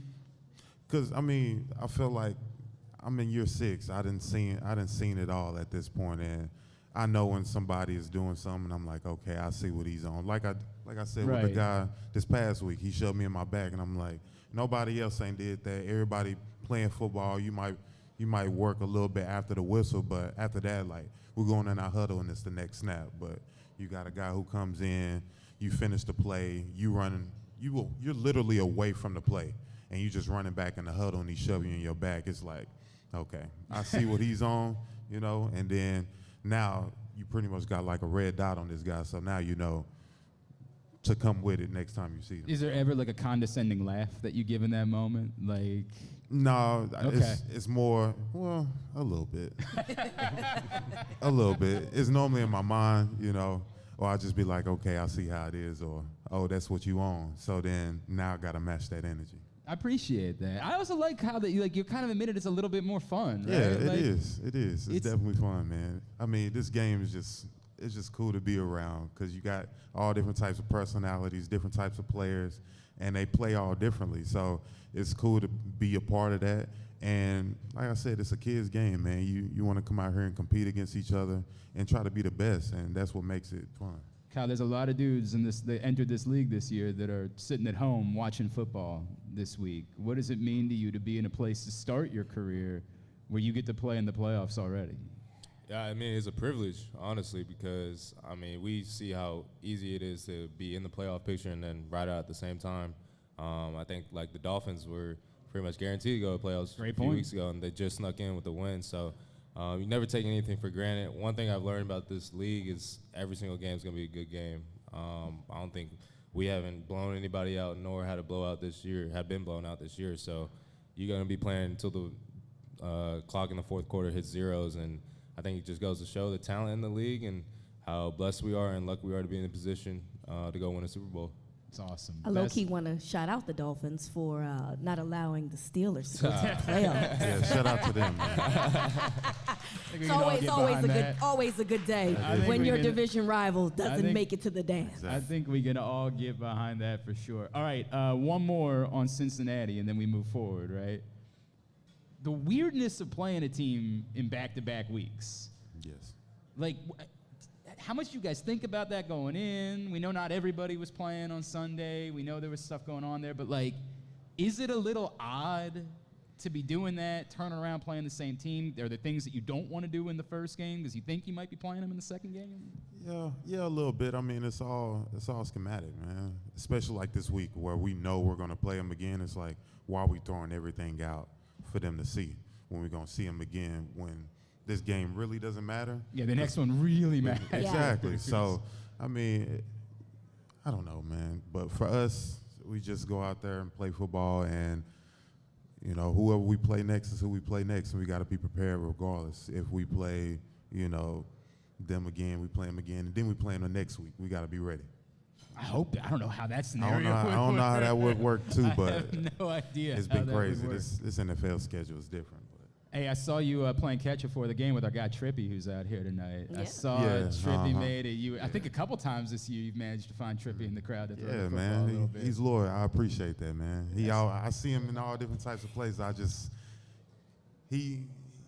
He's like a sore thumb. He's very noticeable, and he gonna be right there. So I really appreciate that. Do you guys like that when you go on the road and you see familiar faces like Trippy or know other guys? Does it make you feel like, okay, they representing here? They're with us. Does that feel good? Yeah, it feels good, man. Okay. It lets you know that you have some loyal fans out here who, ride or die for you, regardless if you winning or losing, and they be out in the cold, in the rain, wherever it may be. Like, you got loyal fans out here, so that means a lot.